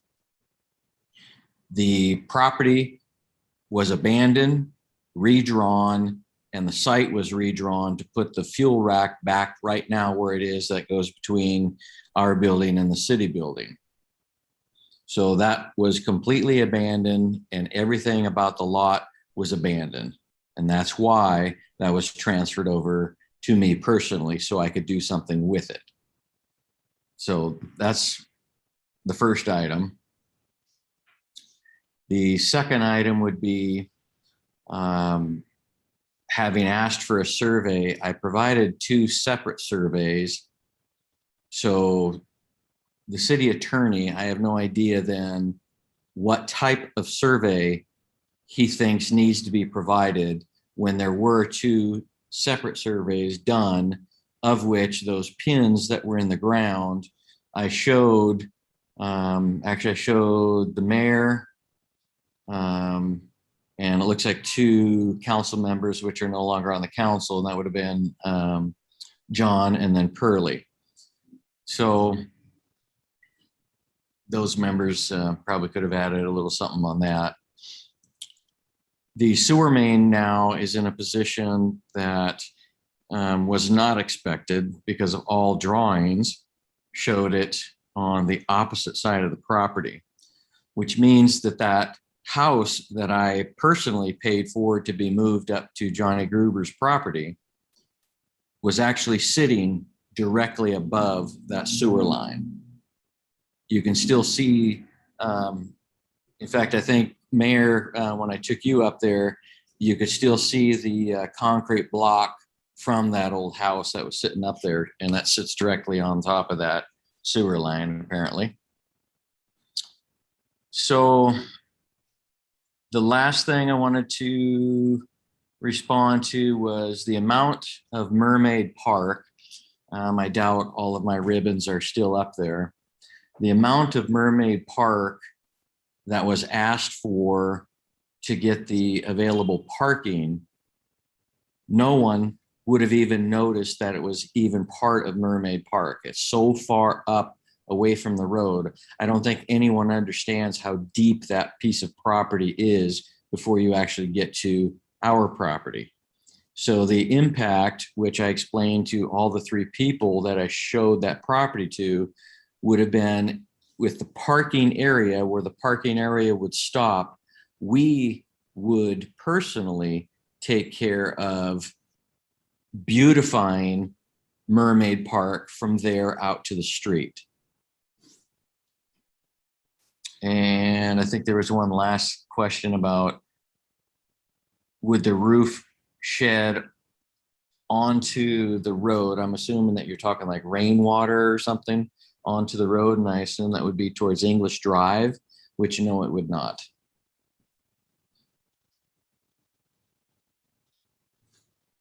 Okay, thank you. Thanks, Dan, for clarifying all those questions and adding that little bit of additional piece of history there.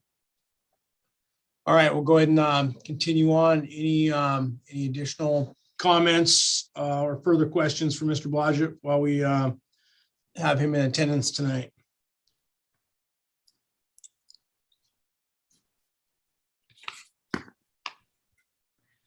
Mayor, may I? Yep, go ahead. Mr. Blodgett, thank you so much for attending tonight and also for being up for attending the December 13th Planning Commission meeting. I'm glad we can finally address your proposal. I was hoping you could discuss with the council your request for a variance because we have the specific variances that you're requesting, but my interpretation of the code says that it can't be granted because of financial hardship or inconvenience. And those were a couple of the items that you did call out in your proposal for why you're wanting the variance. So could you give a reason or articulate your reason again for requesting the variance?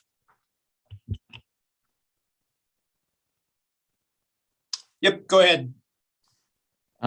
Okay, so I guess the first thing to address is I don't recall at any time mentioning that it was a financial hardship. The second part of that is an inconvenience. And I guess that would be a matter of an interpretation as to what's an inconvenience.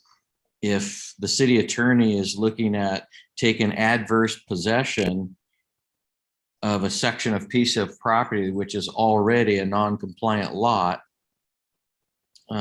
making it even less buildable. So I'm being taxed on a residential piece of property where I'm supposed to be able to put a residence on it. Can you say it's an inconvenience that I can't build on it? I guess somebody could say that. I look at it as much more than an inconvenience if you can't build on your piece of property. So that was the main reason for submitting these, is so that I could actually put a residence on it and not some shack, which, you know, just sitting there as a blank piece of property, still growing weeds, isn't helping anybody, because, you know, obviously the city can use tax revenue, the Main Street can use a home, finished park, etc. So, you know, the reason is, without those variances, it's hard to build a home on there that would be an actual residence. Thank you, Mr. Blodgett. Yes, I'm referring to a July 28th letter in which you had added at the very end, using current setback and parking codes, this lot is not financially feasible to build any residential structure. And then you went on to describe the fact, like, who else would build here? There's a tank farm, there's piping, there's 2 separate platted streets also bordering it. So that's what I was referring to, because those seem to be the initial reasons that you provided the city back in July. So I was just wondering if you had anything additional to add to that or anything different. No, I really don't. It's again, you're talking about a piece of property that's below tank farm. So realistically, that question should be asked by people, you know, who would really want to build down there. So it's not like it's a wonderful lot to develop. Then on the flip side of that, with its size, when I mentioned financially feasible, meaning to build a piece of to build a home on that piece of property, it's not very financially feasible for anybody to build. That's what I was referring to, rather than just a shack, which then you're really not going to be able to live in. Do you understand the financially feasible part of that, about building the house versus a shack? Thank you, Mr. Blodgett. Yes, I can hear that for sure. And then to add to a council member's question about the lot size. So I'm just going really quick using the Kenai Peninsula Boroughs Parcel Viewer mapping program.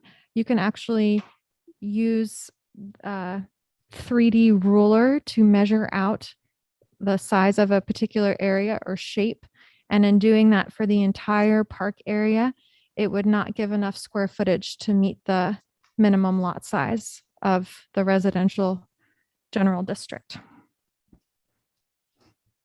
Mr. Mayor. Yep, go ahead, Harmony. So I'm not against what I'm hearing or reading. Not that I have that say in this meeting to be for or against.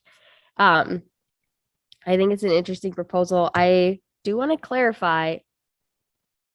about the roof shedding. My concern was shedding snow. I don't know. I haven't seen maybe you have your shed facing the tank farm, which mitigates that issue.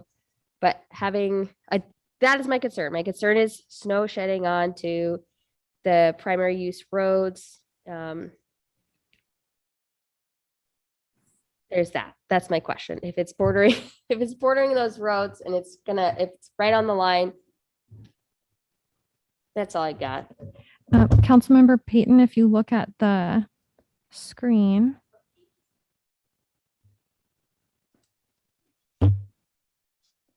So here's the applicant's proposal, and you can see how it aligns with lot 27A, like the lot is kind of, or the design is tilted, or the parcel viewer map is tilted to match what the applicant has proposed, and you can see that. He has allowed for setback here. Right. Okay. But English Drive would not be impacted because he's not proposing to develop anything here. Okay. And then Main Street would not be impacted because the lot down here, the right of way down here is Mermaid Park, which the applicant's proposing for parking. Sure. So my question was redundant and not applicable. Yeah, I think, and looking at this too, Harmony, I mean, that your question makes perfect sense. This is, and someone else said it too, this is a very complicated request. Obviously, it's a non-conforming lot that a landowner wants to try to develop and put a private residence on. It's got a number of restrictions, hence the variance request. And I too, you look at inconvenience, and I'm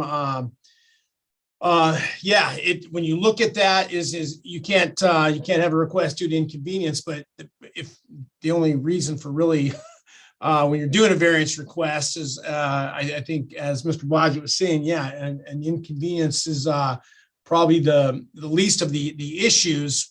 But overall, there's a myriad of them, and they all equal to one gigantic inconvenience and leading to the inability to build. So, I think, so what do we need? What more, if we're not taking any action tonight and we need to get to a public hearing, what else do we need to deem this a complete packet? Mr. Mayor, if I may ask. Yep, go ahead, Vivian. Yes, Mr. Blodgett mentioned a survey. Does the city have any surveys on record, or does Mr. Blodgett have documentation of a survey that he could present to the city? And I'm still kind of trying to wring my head around this. How is he going to get 3,000 square feet to make it a buildable lot? And we've had a lot of issues in town where we've denied variances for just this reason, that somebody ended up with a lot that was not a buildable lot. But anyhow, the survey question, I would like to know if that's something the city has in hand. If they don't, can Mr. Blodgett present that and give it to the city? Thank you, Mr. Mayor. Yeah, Vivian. So real quick, I see there's on page 109. I mean, it's not the complete because it's cut off a little bit, but there's obviously a survey page here. I just dated back from, hang on, I'm trying to rotate this, dated back from 8/13 of 19. It's an as-built, and I'm not sure if it was an as-built. I assume it's an as-built for the tank farm. Dan, is that what this this was for? Yes, Yep, go ahead. there were two surveys that I had given to the city. One was a pre-construction utility survey. And then the second one, the later one, would have been the as-built for all of the changes that were done to the piping and everything that ran from the tank farm down to the new filling station location. Okay, yeah. So there's a couple of them here. to that. Now, so to go back to your question, yeah, I'm not sure. And Rachel, maybe you have some additional information. I'm not sure if the city attorney was alluding to having another survey, confirming the actual size of 27A, or possibly having something, as part of as part of the right of way, surveying out the right of way that the city owns. That's what I don't see on this one in particular. Thank you, Mayor. So if you go to page 80 in your packet, the city attorney says without a survey of the land, there's no way for the planning commission to properly evaluate Mr. Blodgett's proposal. I think part of that comes from the fact we don't know the distance between the development and the tank farm. I think that was one of the concerns, as well as from determining the setbacks. And then I don't know if the city attorney, and I can follow up with them, was also alluding to the fact that having a schematic of the proposal that does have, from a licensed surveyor, the distances so that we can see what the applicant is proposing in their proposal and align it with a professional surveyor confirming those distances and showing the planning commission, this is what the structure looks like on the parcel. These are the distances. Here's the location of the tank farm. Here are the right of ways, and here's the sewer main. But I can ask the city attorney for clarification on that. Okay, yeah, I would just be curious of that. Mr. Mayor, Yep, go ahead, John. I got one question for Mr. Blodgett, and I'm just wondering, have you considered, rather than, you say the dwelling size was 1,000 square feet? Yes, 1,008. 1,008. Has there been any consideration to going up, maybe with one level, just to be able to bring the square footage in a little bit to meet those setback requirements? Did you look at that? Yes, I have looked at that quite a bit. The original intent was to have that main floor, just simply because I've had 4 knee surgeries and I can't stand stairs. So I guess that could be an inconvenience as well. But as it is, with the sewer main on the back side of that property, on the tank side of the property, the footprint would have to change somehow, because obviously you can't build on top of a main. And that side of the property line, if that is the section that the attorney was asking needs a survey, there is not a survey that needs to be done. There are 2 pins that were placed by surveyors up there, and they are still in the ground. And if somebody needs to know the distance, they could just simply measure from the pin to the concrete wall, which I believe the concrete wall is 31 feet away from that property line. And then the tanks are even further after that. So it falls under no building setback code, no fire code, no nothing. So to pay a surveyor to mark that property line for a distance that is irrelevant in code makes 0 sense to me. Okay, I just was curious about, I was involved in the construction of a handicap accessible 1,000 square foot home, and I'm pretty familiar with what you can get out of 1,000 square feet, which isn't much.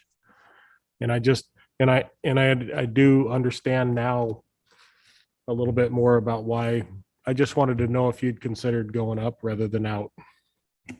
And through the mayor, Councilmember Kennedy, to add to that, the requirement is for the lot itself and not the structure. So for the residential general district, it's a 5,000 square foot lot that you have to have. No, it's 2,500 square feet for 2 or more dwelling units. provided all the standards are met according to code. But for one dwelling unit in this district, it has to be 5,000 square feet for the lot size. Mr. Mayor, I have a question. Yep, go ahead. Regarding the sewer, what are the setbacks for utilities in our code? How far, if he reduces the size, how far does he need to get away from that sewer main if he wants to put the house there? Do we know that number? I should know this for my own personal home as well. I don't know it off the top of my head. I'm assuming we have that, correct? It would be in the. Through the mayor, council member Swick, I have it written down as another thing to look at since this is just a discussion. Right, right.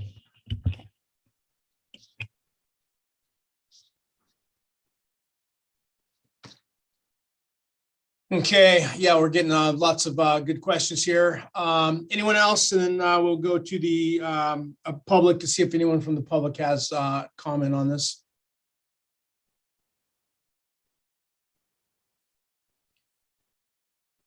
Okay. I'm not seeing any Heidi? hand. Oh, there is a comment. Well,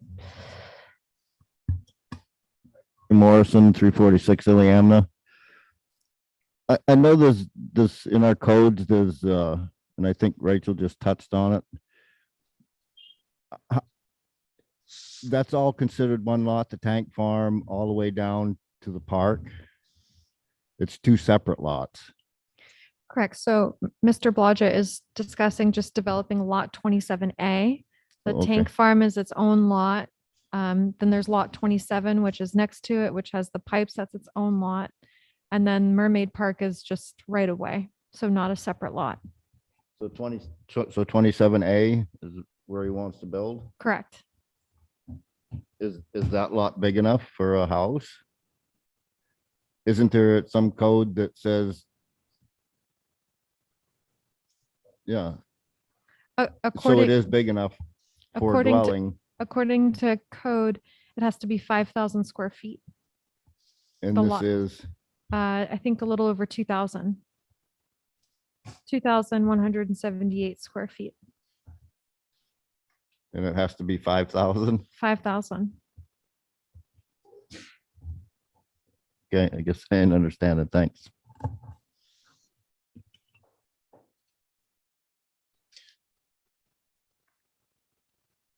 Okay, anyone else from the public?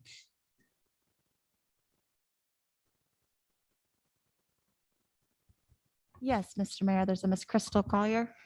Okay, Thank you very much.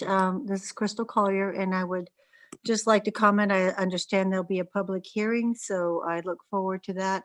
But I would like to, always encourage within the city of Seldovia that we do not build on non-conforming lots. If you look at the areas that, have been built on years and years ago, 50 to 100 years ago, we see all of the issues that are still with us today because of that, with parking, snow removal issues because people have nowhere else to park but on the street, just traffic congestion.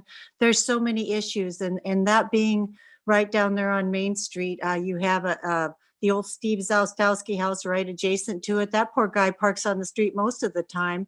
Sometimes he'll back onto his lawn because he doesn't have parking either. So I just think adding to that congestion down there with the city's ferry lot, the fuel and lube, ATC, and so on and so forth, it would be just too difficult, I think, to expect people to conform to proper parking because most people have a hard time with that. Thank you. okay, thank you, Crystal. Anyone else, Heidi? I do see the hand raised of the applicant, Mr. Blodgett. Yeah, and I was going to go back to Dan here to see if he had any additional final comments. Yes, to address Pearlie's comment or his question regarding the lot. yes, the current zoning in the city of Seldovia requires a 5,000 square foot lot to build a single family residence home. And inside that requirement that you have no more than a 50% footprint of that 5,000 square feet. So they could do a 2,500 square foot footprint for a home. I still meet the less than 50% lot coverage, even though it's 2,000 and change square feet of a lot. So I just want to make sure that that's out there and everybody knows that I'm still under 50% coverage on the property. Okay, thank you, Dan. Okay, anyone else, Heidi, or will that conclude the public?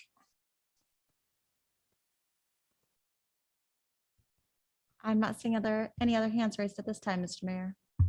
Okay, we'll go ahead and bring it back to council. And yeah, so we're not taking any action on this tonight. The whole idea is to have a discussion to bring up and get some of these issues out, further discussion that was postponed from the previous meeting, and then work towards getting a final and complete packet submitted by the applicant, and then moving forward with a public hearing at a later date. So Rachel, do you need anything else from us this evening? No, Mayor, but it does sound like there is interest from at least one council member in talking about Mermaid Park. So we can have that at a future meeting. Okay. Thank you. Okay, thank you, everyone. Thank you, Mr. Blodgett. Appreciate you attending tonight. Thanks for the comments from the audience regarding this discussion item. We'll go ahead and take let's take a 5-minute break here, and then we'll come back and start on new business item M1 when we come back, and then that should take us through the end of the meeting. So we'll go ahead and take a 5-minute break here.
We got everybody back, Heidi?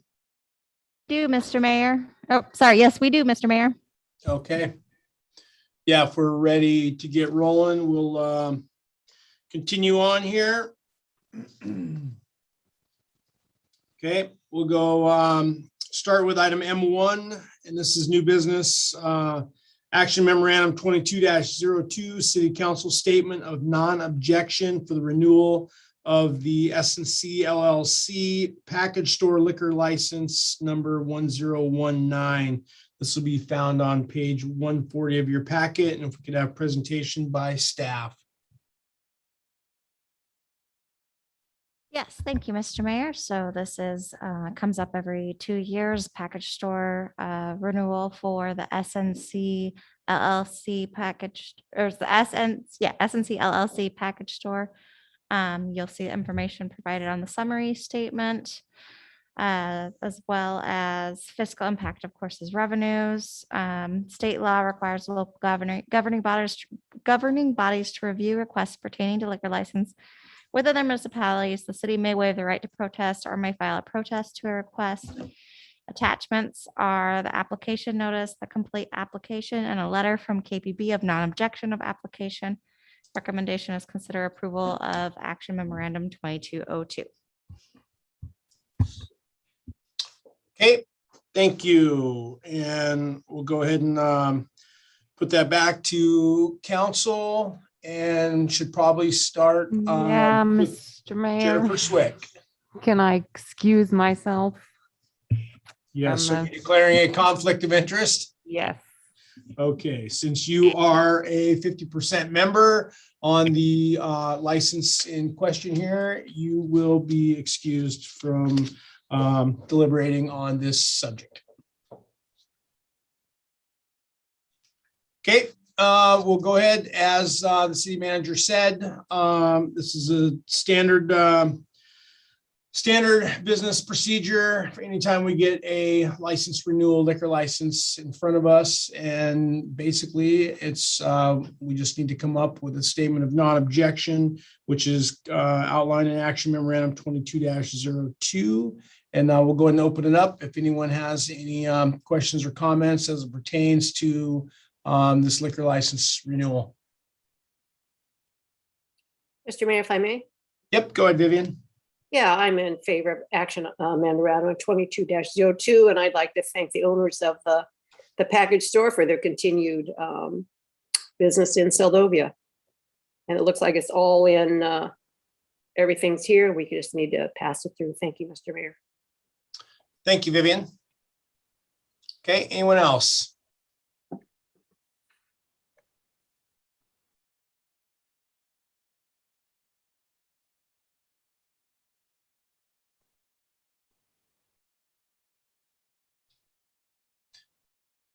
Okay, hearing no one else, I'll just give my support as well. Yep, pretty much standard, and I think they've conducted themselves in a good manner with their business, and I see no reason to object to them continuing to move forward. And I'm in full support of action memorandum 22-02.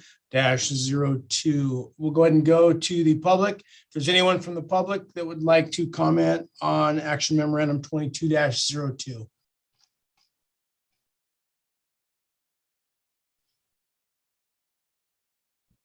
I'm not seeing any hands raised at this time, Mr. Mayor. Okay, we'll go ahead and bring it back to council for final action, and I will look for a motion. Yeah, I'll make a motion to accept action memorandum 22-02. Second. Okay, we have a motion to accept action memorandum 22-02 by Sweat, second by Payton. Any further discussion before we vote? Okay, all those in favor, Rojas, Aye. Kennedy, Aye. Payton, Aye. Nathan, Aye. Sweat. Aye.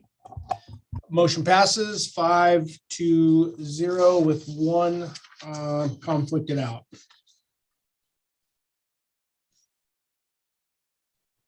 Okay, thank you, everyone. To go to item M2, This is a discussion on Jackaloff Bay dock, next steps and review of informational draft brief. This will be found on page 151. And we'll go ahead and have of your regular packet, and we'll have presentation by staff. Thank you, Mayor. So as requested by council at previous council meetings, there is a informational brief draft for your review. Staff is seeking comment from the council on the information, and if this meets your request for an informational brief that educates the public on what is happening with Jackaloff Bay Dock here in Seldovia.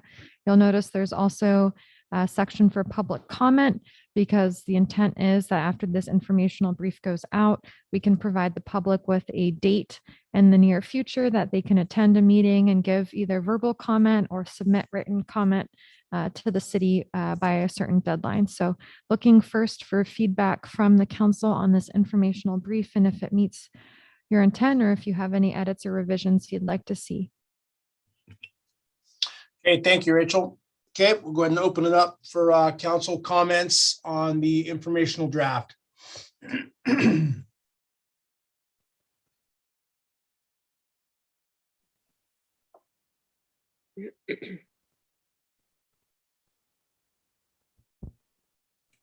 Yeah, Mr. Mayor. Yep, go ahead, Jennifer. I like it. I'm like the information that's on there, that people are able to see what is happening. I do have some comments on the mailing option. Are we to discussing that piece yet? Yeah, that'll be next. So Okay. first is, what does council think of the info brief? And then I'm going to ask the city clerk to go over the mailing options Okay. after that. Yeah, I think it's good information to get out to the public so they can see what's really happening. Mr. Mayor, if I may. Yep, go ahead, Vivian.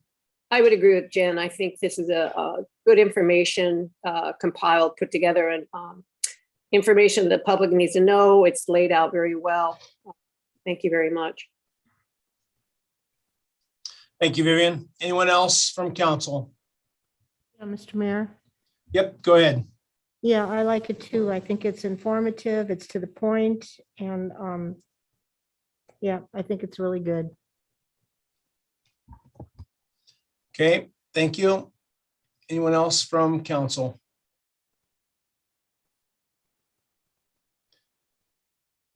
Okay, I'll just chime in. Yep, I agree with what I've heard so far. Short and sweet, lots of information. It's bulleted. It's to the point. Covers all the talking points and the high points of the current dock situation, its condition, and our limited resources financially to repair or replace the dock. And then some of the other issues too, moving forward with the lease and such. So I'm definitely in full support. I think this is what the council is looking for to move forward, get the information out to the public, and then we can continue to make the next steps here. Obviously, while mitigating, the overall goal here is to mitigate risk to the city, while trying to serve the general public with some sort of facility out there. So, yep, good document moving forward. Thank you, Mayor. And then I just thought of one more challenge to add to the info brief.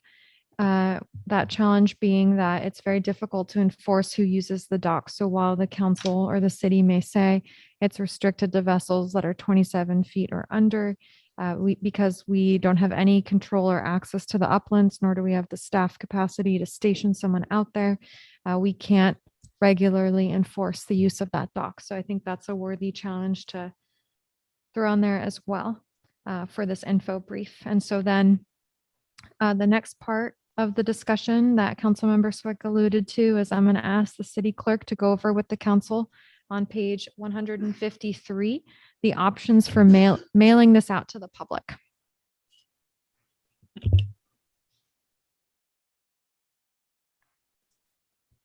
Okay, Mr. Mayor, if you're ready.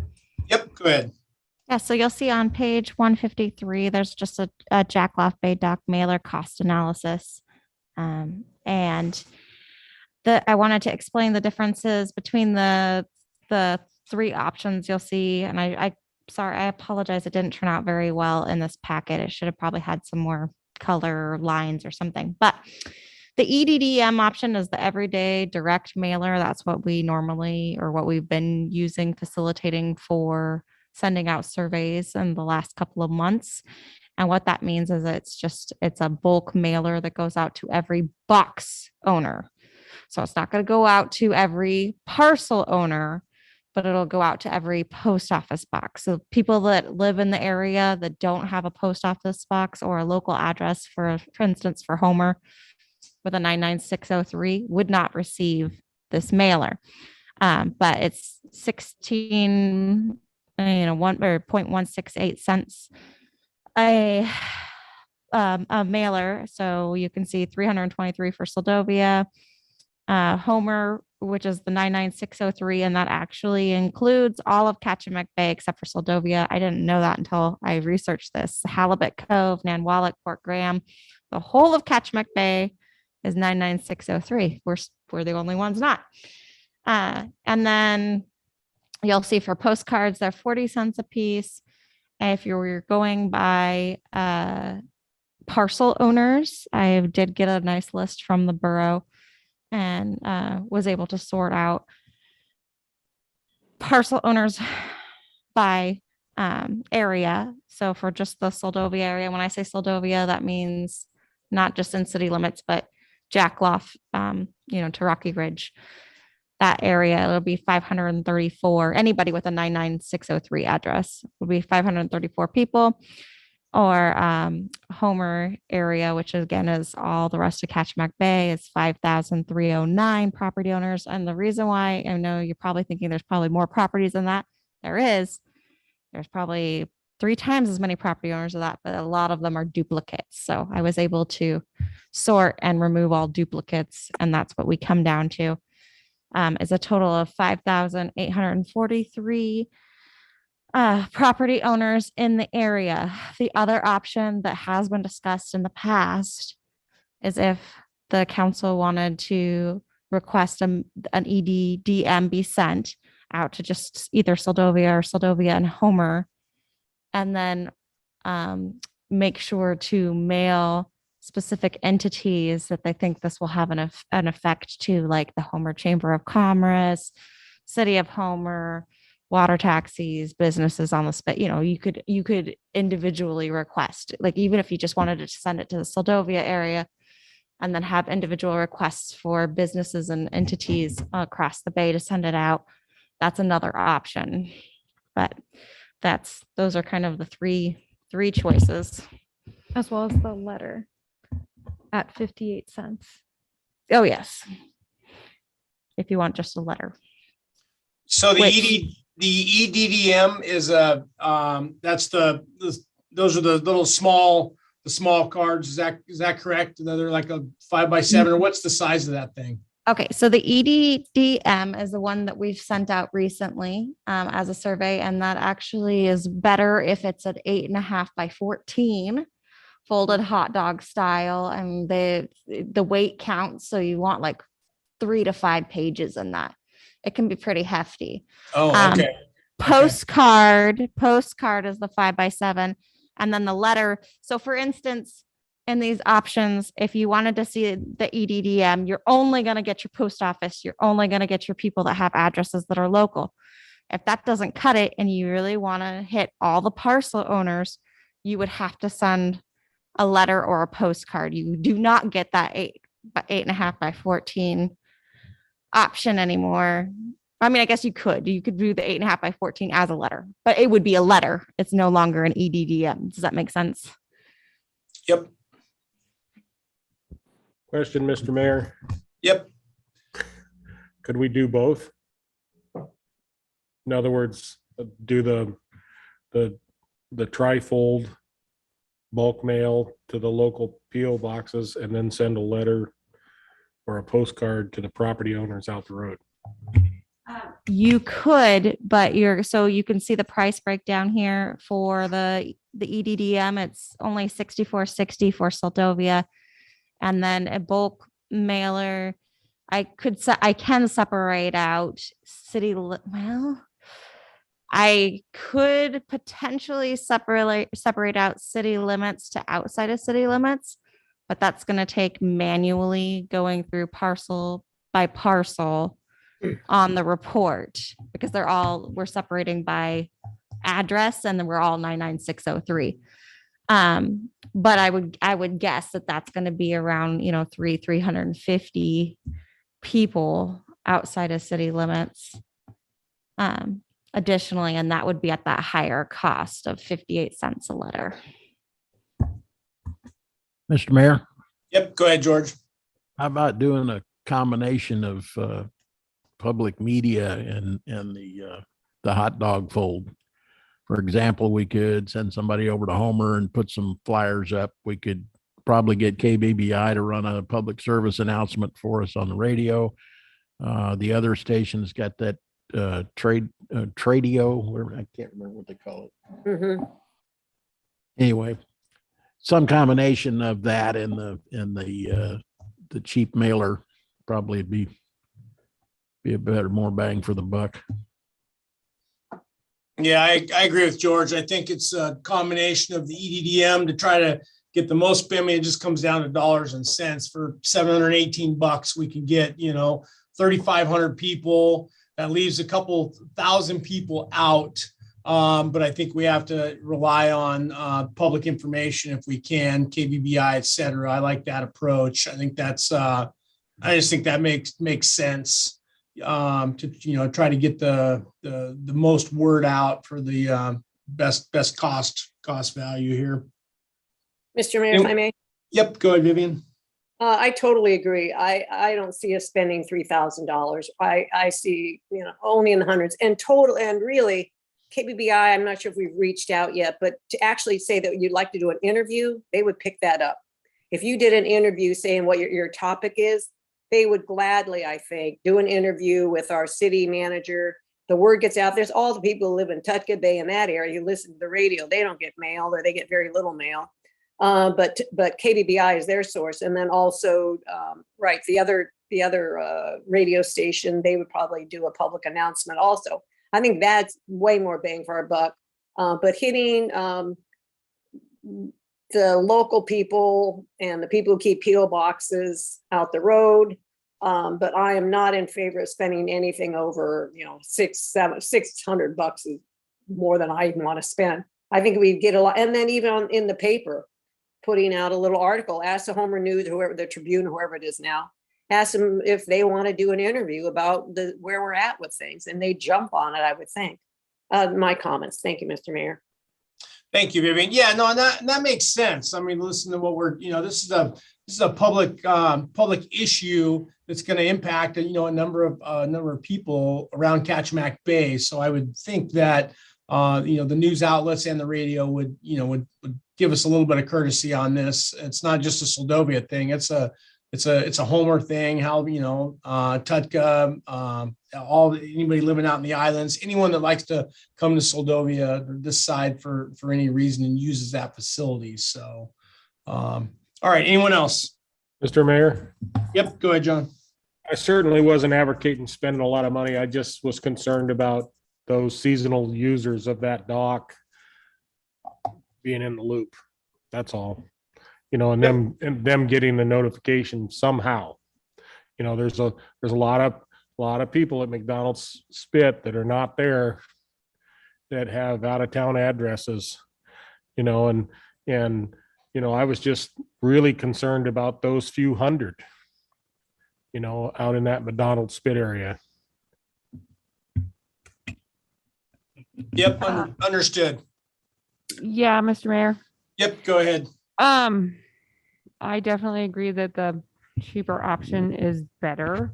We're looking to do all of this, the Homer and Seldovia, because they're a way to pull out poor Graham and Nan Wallach. Because I feel like that's kind of Yes. a waste of money. Yes, there is a way to Okay. do that. And now that I think about it, there is a way to separate Seldovia from outside of Seldovia by their tag number for their parcel. Right. Yes. And I feel like a lot of, I guess you did do there's an extra 200 lots out the road that don't have post office boxes here. Is that what you're saying? between this 323 and the 534. I would say that is Is that a what I fair mean? assumption. Wow. Yeah.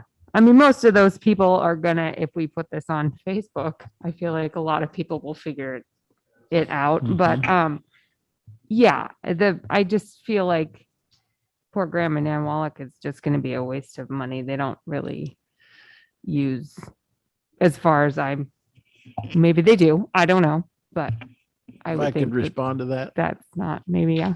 you'd take one flyer and put it on the bulletin board in the store in Nanwalek and one in the general store in Port Graham, and everybody in both towns would have the word right then.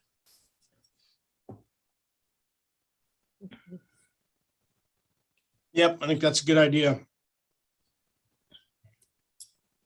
And I think also, Mr. Mayor, if I may, I think word of mouth. I think if, when this document is out and we know people who live out the road, and we communicate with people out the road that don't live here all the time, drop them an email, tell them, hey, go on the chatterbox or go to Seldovia's website and read what's going on if Jackaloff is to interest to you, and they'll pass that on also. So I think we can get a lot more bang for our buck in various ways. Thank you. Yeah, once we have something electronically tangible, then it's easy to forward and, have a piece of information that's you can get out there. So Yeah. I agree. Once we take the first step, get the most bang for our buck, then the rest should be fairly easy to get it out through word of mouth and social media. All right. Anyone else before we go to the public?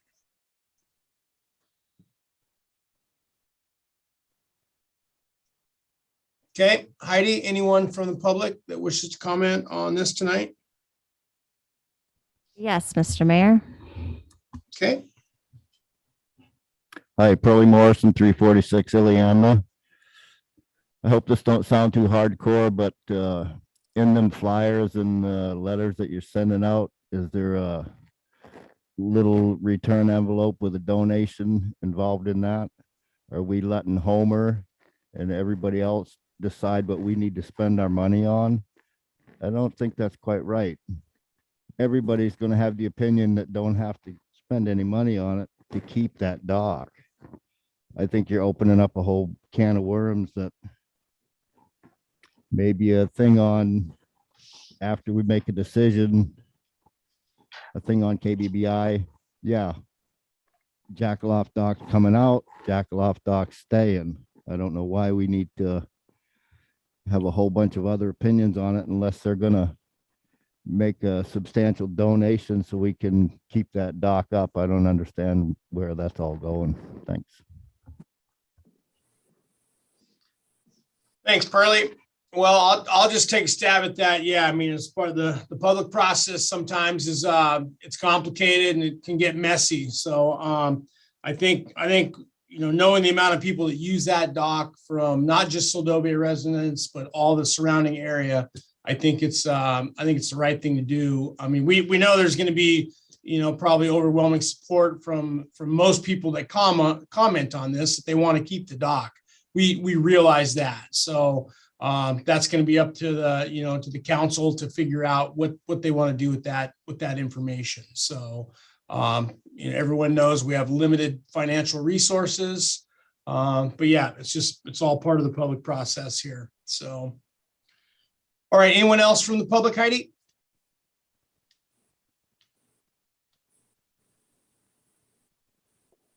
I'm not seeing any more hands raised at this time, Mr. Mayor. Okay, thank you. We'll go ahead and bring it back to council. And Rachel, what else do you need from us tonight on this? Thank you, Mayor. So I hear consensus and support of the informational brief and that it meets the intent that council wants for the mailer. So we're going to proceed with that and have the city staff contact the council members to see when we can have the special meeting that's specific to receiving public comment on Jackaloff Bay Dock. So we'll have to get that piece of information before this mailer goes out.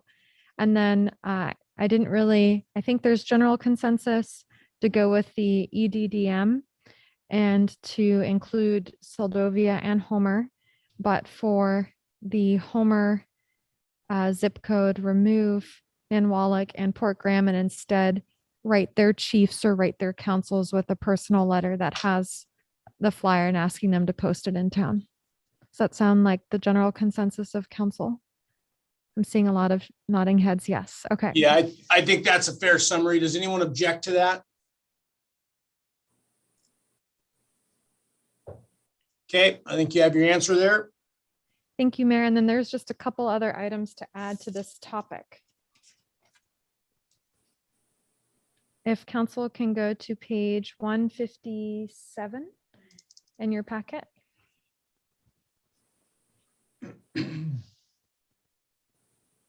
Or I'm sorry, not 157, 154.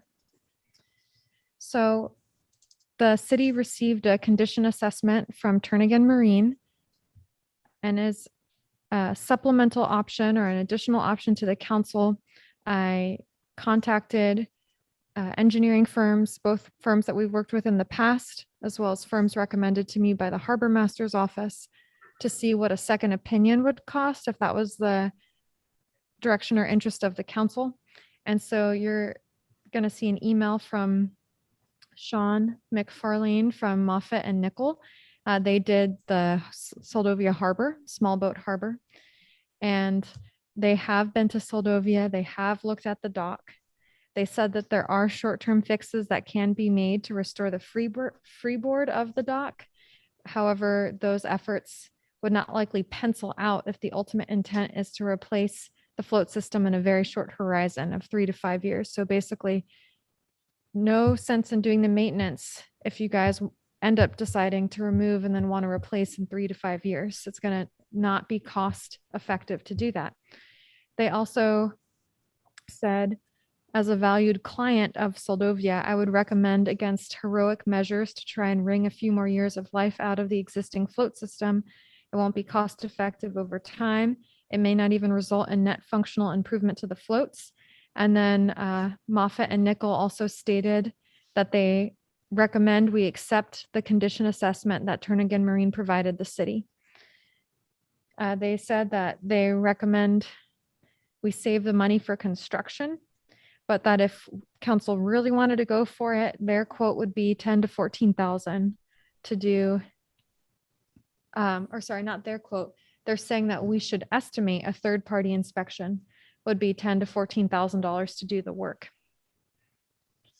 And then they provided some additional comments regarding the project, but I wanted to make sure that council heard that from the firm that did the construction of the small boat harbor improvements. On page 155, you can see the email I sent out to a group of firms requesting quotes. And then on page 157, I have an email from the state. Now I asked the state of Alaska Department of Transportation for their opinion because the state of Alaska still owns floating docks throughout the state. And when their pre-construction engineer looked at photos of Jackaloff Bay Dock, his name is Kurt Miller, his first response was, wow, we have way worse facilities than what you guys have there. And he said, well, we're not for sure that existing float does not look that bad, assuming there are no broken, failed piles, etc. Closures or removal is imminent at some point if we don't get funding for the facilities. However, suspect to say that with minor maintenance and inspections, this facility could limp along for a number of years longer than 3 to 5. It's hard to say. A big boat with a bad operator or a storm could take it out or cause damage that is not repairable for sure. So then the state engineer's recommendation was that to put signage and to continue to use it if it's of value to the community. One thing that this engineer told me on the phone that wasn't written in the email is that the state self-insures and has very deep pockets. The city does not self-insure. We insure with AML-JIA. So what that means is if anyone were to file a claim against the state for one of their docks, the state has enough funding despite its situation where it could possibly work on that claim or lawsuit with that affected party. The city of Seldovia does not have that when it comes to Jackaloff Bay Dock. if it's with a vessel that's greater than 27 feet. So that's a huge disclaimer or a thing to add to the state's opinion on Jackaloff Bay Dock. And then lastly, on page 159 in your packet is an email that I received from the state saying that the city could still apply for the Tier 1 funding through the State of Alaska Municipal Harbor Facility Grant Program. Initially, there was a thought that if we don't have any dock assets there, because we've never applied for Tier 1 funding before, we would just, that ability for us to do so would go away. That program gives a 50% match. So the city would still have to come up with 50%. So if you're looking at a $2 to $3 million project, we'd have to secure grant funding elsewhere, but we could still throw our name in the hat for the state of Alaska's consideration of 50% of program funding. And then I'm just going to quickly turn on my webcam here because I brought a show and tell item. So this is a piece of the float. I went out to Jackaloff Bay Dock with Chief Hawkins and the harbor master this week. And I, first of all, was really glad that I was wearing ice crampons to go on the dock.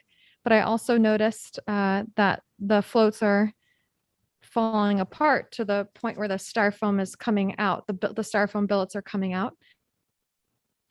And the harbor master was telling me it's because when people come down to pick up their people off of the dock, they'll back their truck up or vehicle up to the dock, they'll hit the side, they'll break the boards that holds the foam billets in. So this foam billet is literally sticking out of the dock or from underneath the dock.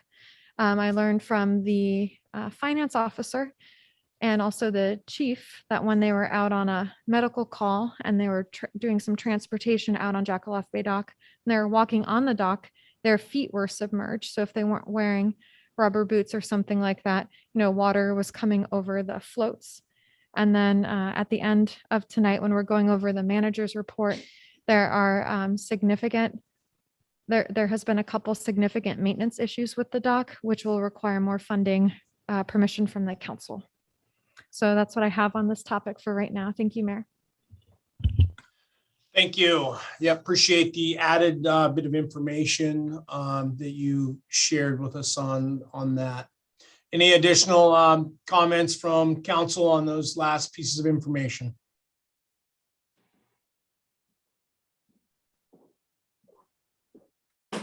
Yeah, Mr. Mayor. Yep, go ahead. Yeah, I was trying to find. Anyway, remember a while ago I asked you about the infrastructure money? Is that still a possibility that we might be able to apply for that money for that dock? Yes, I believe that if it is the will of the council or the interest of the council in pursuing that, possibly you can do a joint project for the Seldovia Boat Harbor and Jackaloff Bay Dock. Yeah. And I wonder when does all that become available? When will they let us know what the requirements are and all, when we could apply for that? Or is that going to be somewhere down the road? I don't know of the timeline yet, Councilmember Sweat. I have heard that out of the infrastructure bill, the port funding could be the soonest to be released. But of course, they're looking for the shovel-ready projects. So it's like the city needs to start, if that's something that we want to pursue, especially after receiving public feedback about the dock and how it holds up, we may want to start positioning ourselves better so that we can go after that funding. Yeah, that'd be interesting. Okay, thanks. You bet. Thank you, Bobby. Yeah, and one thing just to note real quick that you touched on in terms of the state's position on the being self-insured and having deep pockets. I mean, that's basically what this entire issue comes down to. We know we can limp this along. There's no question. I mean, if you like wearing your boots and risking your life at times, that we could certainly limp this along, but it all comes down to risk, right? And that's why that's the only reason we're even having this discussion. The state can absorb the risk, we can't. As we well know, I mean, yeah, it could go south in a hurry if, if that dock comes apart or if there's a serious accident out there. So I just wanted to clarify that. Okay, I think you guys you've got direction then on what you need to move forward with getting the informational mailer out. And then we'll come up with a date that we need and keep the process moving along here. You bet. Thank you, Mayor. Okay, thank you, everyone. Let's see, item M3, discussion regarding the city's masking policy. This will be found on page 160, and I'll go ahead and turn it over to either Heidi or Rachel, whoever wants to take this one. Thank you, Mayor. So 160, page 160 in your packet is the original motion that council made back in August of last year regarding our masking policy. The motion specifically stated that the city will require masking and social distancing at city facilities when the CDC lists the Kenai Peninsula Borough as being in a time of high or substantial community transmission. Also included in your packet, starting on page 161 through 168, was the PowerPoint presentation that was given to council at that time. On page 169, let's see here. On page 169, you have the CDC community transmission rate as of January 4th, and it's still the same as of today, showing that the Kenai Peninsula Borough is in high community transmission of COVID.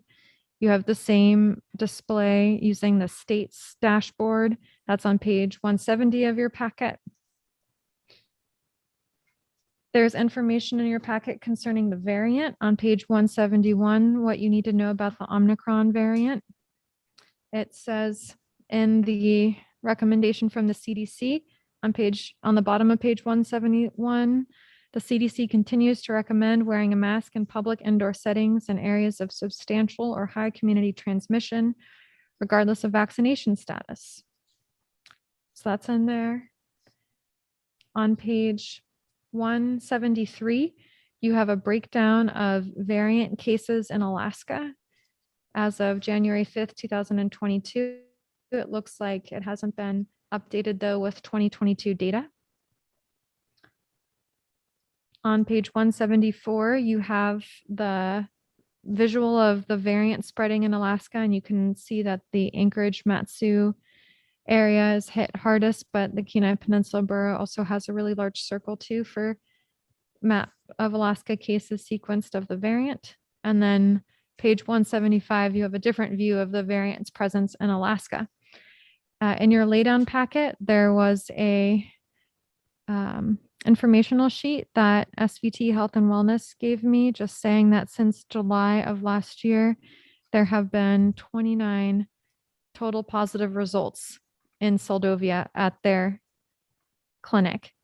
Now, that doesn't include the data from the state of Alaska because people could have tested positive in Homer or other places, and that gets considered other Southern Kenai Peninsula or other South Kenai Peninsula.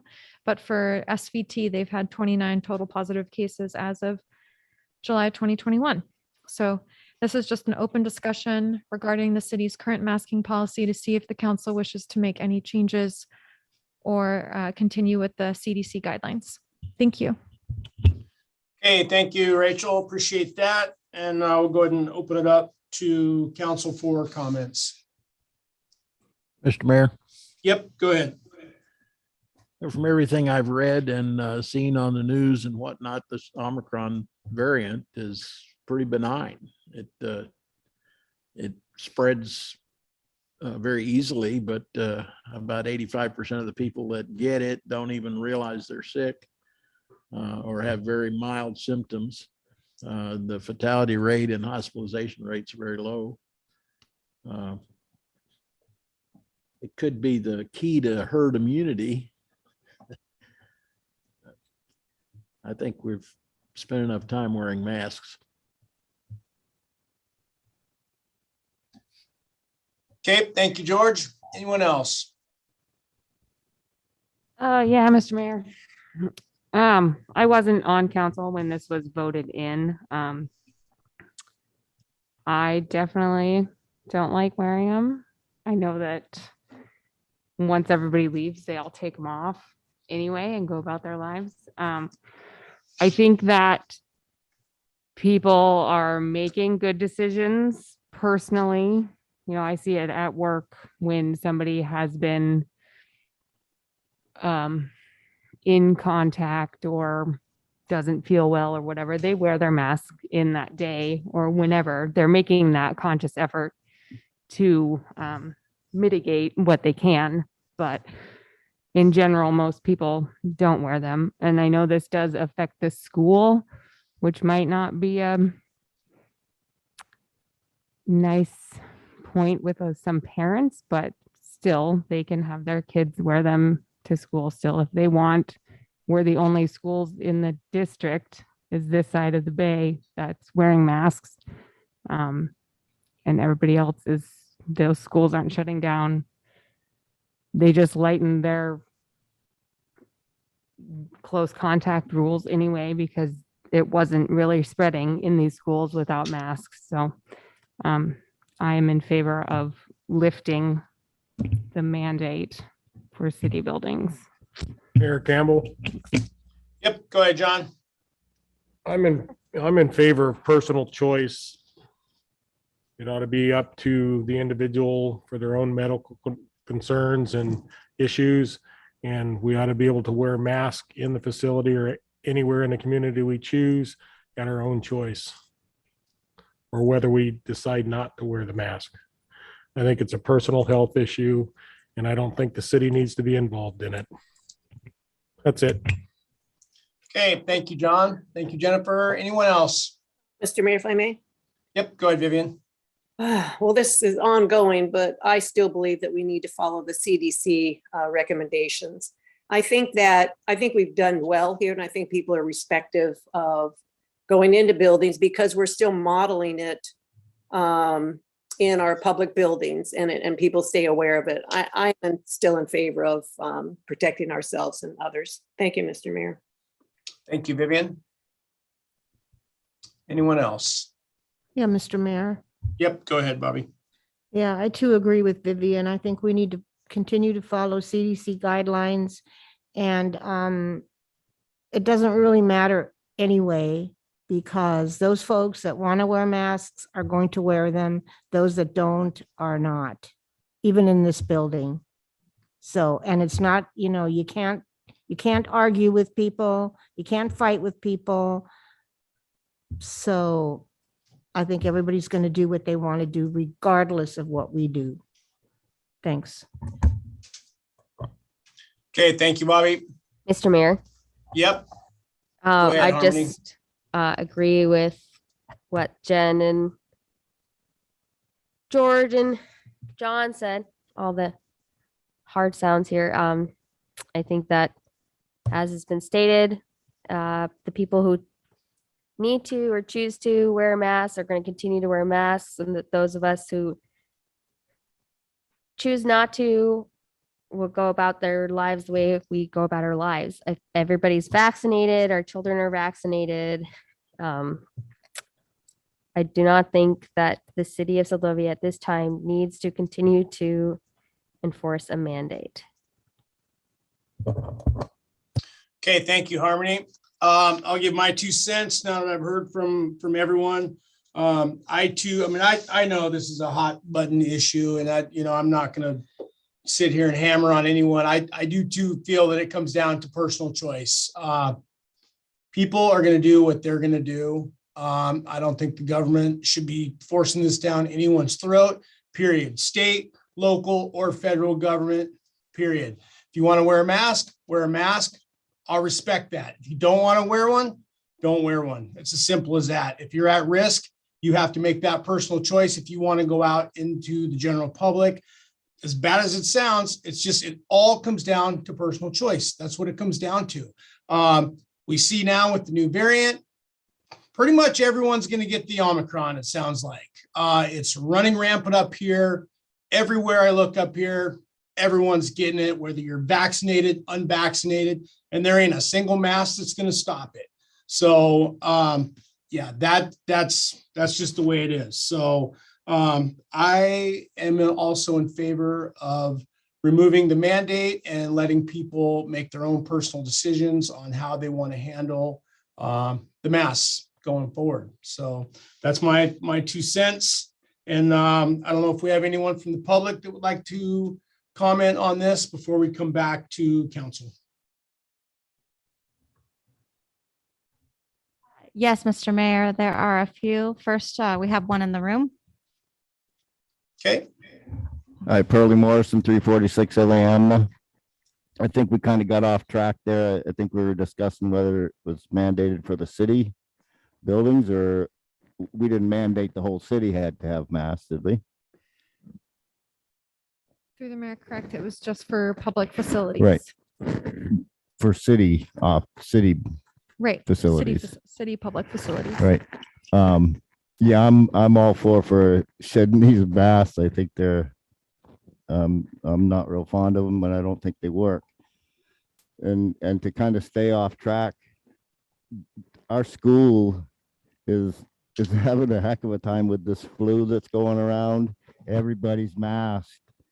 So if they can catch the flu, they could probably catch this Omicron, or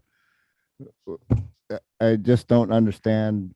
And I'm all for getting rid of these mandates in the city offices, the city buildings. I just don't agree with it. I think it needs to be, we need to get back to our own personal safety and making our own decisions. Thanks. Thank you, Pearlie. Anyone else, Heidi? Yes, Mr. Mayor, we have a few online. First, we have a Miss Laurel Hiltz. Okay. Hi, Mr. Mayor, if you can hear me okay? Yep, loud and clear, Laurel. Yeah, I guess I can just kind of tag on a couple of things that were said already, but one is that, so knowing that the city's mask mandate did have a direct impact on the ability of Susan B. English School to implement a masking policy, prior to that vote, it was not the intent of the school to require mask wearing for the children. Throughout the last few months, the only 2 schools on the Southern Kenai Peninsula that have required masking are Susan B. English School and the Fireweed Charter School in Homer. So, and so I just concur with what was said earlier that, you know, we have all of these other schools where kids are able to get out and be actively engaged with one another without mask wearing, and seeing kids sing their hearts out at Christmas time, but yet having to do it outdoors in the rain with masks on. The joy was there, and the fact that they put the program together and they did that, but the sadness to me was that there wasn't the ability to, or I'm not sure, but to have an all school program that people could go to. We're missing our opportunity of connecting with children at the school, and I think anything that the city can do to lead by saying, let's live and let's let these kids live great lives and be a part of our community in that way, I would encourage that. So my heart is for that. The other thing is that when the city issues a mask mandate that is so impacting that our children have to wear masks every day at school, then it would behoove the city that every employee have a mask on at every time they're in the facilities, and that's not true. It's just flat not true. And so if the city can't rise up to its mandate, and yet these children are having to, I just think it's shame on that requirement from the city. So I would ask you, please to rescind that. Thank you. Thank you, Laurel. Appreciate that. Anyone else, Heidi? Yes, it looks like we have a representative from the Custer family. It'd be great if you could speak your name for the record. Yes, this is Shannon Custer and 350 Eider Lane. So I want to just say that I agree with what I've heard tonight regarding, sorry, the dogs.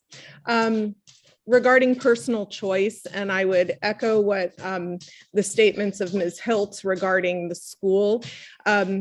Seldovia Village Tribe has had a long-standing history of using the school gymnasium and other parts of the school for programming that benefits not just the school children, but the community as a whole for socialization. And because of the city's mask mandate and the students having to wear, or the school being under universal masking because of the city's policy, that means that every person that goes in there has to wear a mask. So the kids are running around in the gym with masks on. Children with asthma are struggling to breathe. And I'm just going to share with you the wisdom of a fifth grader that was shared with me on one particular evening at an open gym and swim time, when he asked me why we had to wear masks. And I said, because it's the requirement right now, that this is what is believed is in your best interest for public safety. And he said, we're just going to go outside, take off our masks and have a sleepover. The kids understand that there is a double standard that's happening. We wear our masks sometimes and in some circumstances and other times not. And for children, they're taking their cues from their parents, what they hear, what they observe. And I really feel like we're at that point. Pearlie said it too. There's other sicknesses going around right now. I can't tell you how many people we hear on a daily basis say, I'm sick, but I've been tested and it's not COVID. We're going to continue to have sickness. I have been in social work and education for 30 years now, and we pass germs around constantly. At the beginning of every school year, I would get sick as a teacher. It is just what happens. It happens in our world. We're not going to avoid this. After Omicron, it's going to be something else. These masks are not working, but if you really feel like they're helping you out some, put it on. But to ask everybody else to do it, I think is very unfair. We're over 2 years into this COVID situation, and I think we just need to move on with living our lives. Okay, Oh, thank you. Go ahead. I would like to interject for someone else in the household that said that that kids are getting used to wearing their masks. They don't even realize they have them on. And that's kind of a sad thing to me too, that the kids have gotten so conditioned to this being the norm. And I really believe from a public health standpoint, we are looking at not only the physical health of people, but social, emotional, mental health of people, domestic violence, child abuse and neglect, suicide, all are on the rise. Drug and alcohol addiction on the rise. All of this is related. It is a public health crisis, but it is not just physical health. And we need to get back to normal socialization, normal exchanges with people in our public facilities. We don't have the Spark, we don't have the Bay Club, we don't have all these other things that other communities do. The school is a linchpin for all of our social activity. And we've learned to figure out other ways to get around that. But it's a critical thing to be able to have an indoor gymnasium. And we're one of the only communities that can't openly use that right now. And I think that's really sad. That's all I have to say.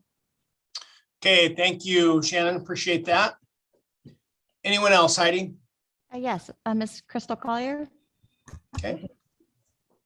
Hi, thank you all. I'll be really brief. I just want to say thank you very much for what I heard tonight about you, most of you supporting the unmasking policy, which would be fantastic. I think as leaders of the community, that if we implement such a thing as a masking mandate, then you must wear it at all times. And I know that does not occur with the council or the city staff, which is unfortunate when I see that, because what it makes me feel like is hypocrisy runs deep, and the community sees that also. So if you have to run and fetch your mask because somebody's coming, then that means that, that you're not masking. So I think it's a personal responsibility. I agree with Pearlie on that, and people will do as they see fit. People are good about doing the right thing. And I think we should support the community and vote for them to, watch their own health and do the right thing, because that's what they're doing right now anyway. Thank you. Okay, thank you, Crystal. Appreciate that. Anyone else, Heidi?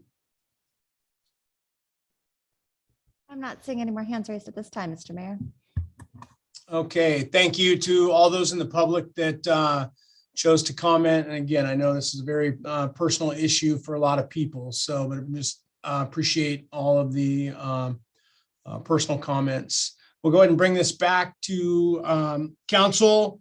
And from what I see enough votes tonight to probably go ahead and rescind the masking policy. So with that, I would go ahead and open it up to see if someone wants to go ahead and make a motion rescinding our current policy. Real quick, so just so we don't get sideways here, Rachel, the motion here, yeah, is this going to get too complex if we just rescind the masking portion? I don't have, I know there's got to be more to this than just a simple motion to remove this. No, Mayor, that's exactly it. Council can make a motion to say that masking is no longer required in city public facilities. If a council member wanted to, they could add an amendment that says, if there's a significant spread, masking could come back into place. But if council just wants to leave it as no masking, you can do that at this time. Okay. All right. Yeah, I just didn't want to run down a rabbit hole here. So sounds like to me it'd be real simple to just rescind it, and then if and when it needs to come back, we can take that up at another time. So rather than figuring out a threshold right now, since we're obviously going to do what a number of other communities are going to do, and hopefully remove them, which would effectively be against CDC. So as recommendations, but we'll go ahead and open it up if anyone cares to make a motion on this. Mr. Mayor, Yep, go ahead, George. I move that we remove the masking policy for city buildings here in Seldovia. Okay, we have a second. I'll second that motion. Okay, we have a motion to rescind the current masking policy here for the city of Seldovia and the wearing of masks in city buildings on city property. Motion by Nathan, second by Kennedy. Any further discussion before we vote? Okay, we'll go ahead and vote. All those in favor, Rojas? No. Kennedy? Yes. Swick? Aye. Peyton?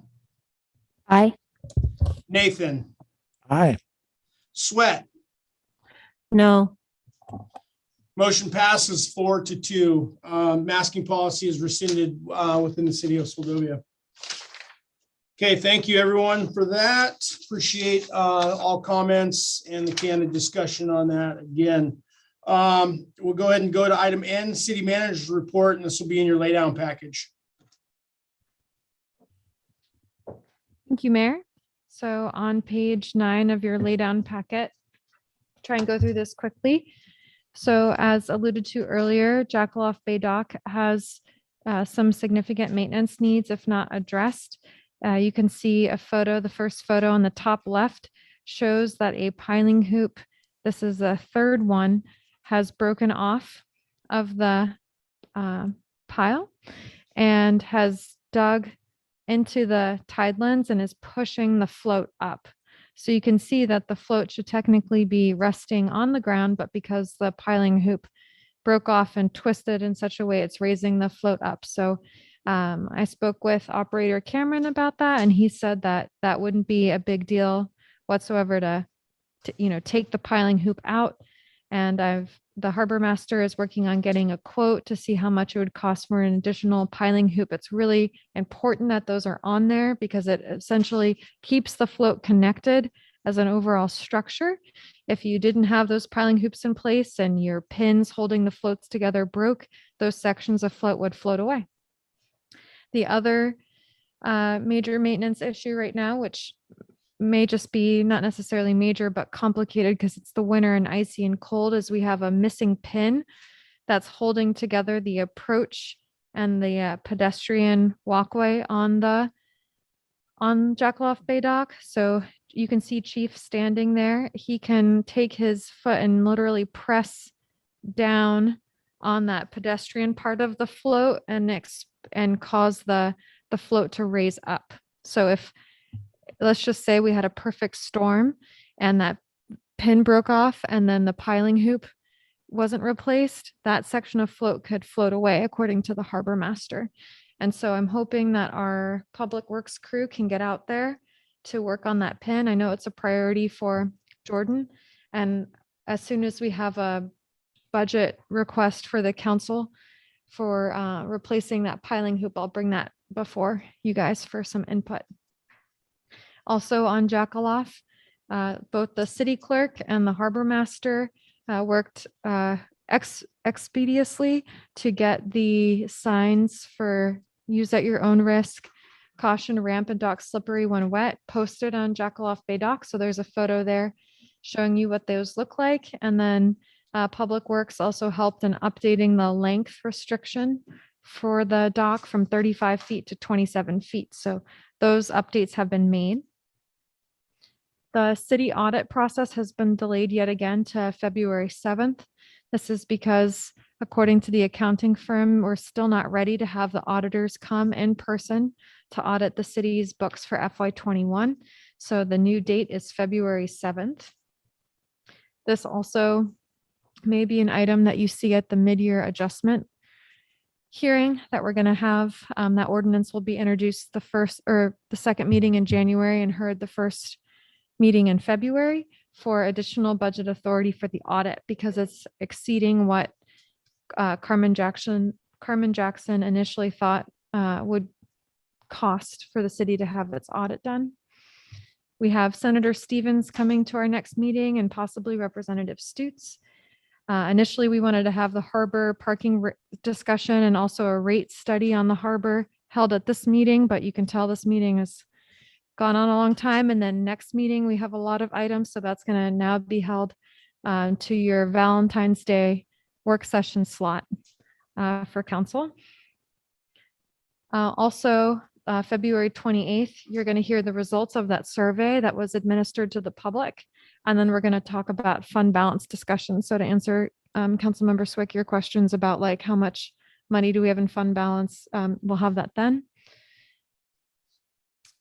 I want to give a shout out to both our ferry ticketing agent, Liz Diamant. I'm not sure if I'm saying her last name correctly, as well as our city clerk regarding the ferry service that we had on, I believe it was supposed to be scheduled for New Year's Day, but Liz was checking the ferry emails and saw that they were contemplating canceling the ferry. So she got in touch with Heidi and they together worked in tandem to contact the state and say, please don't cancel this ferry. We really need it. You got to get us a ferry.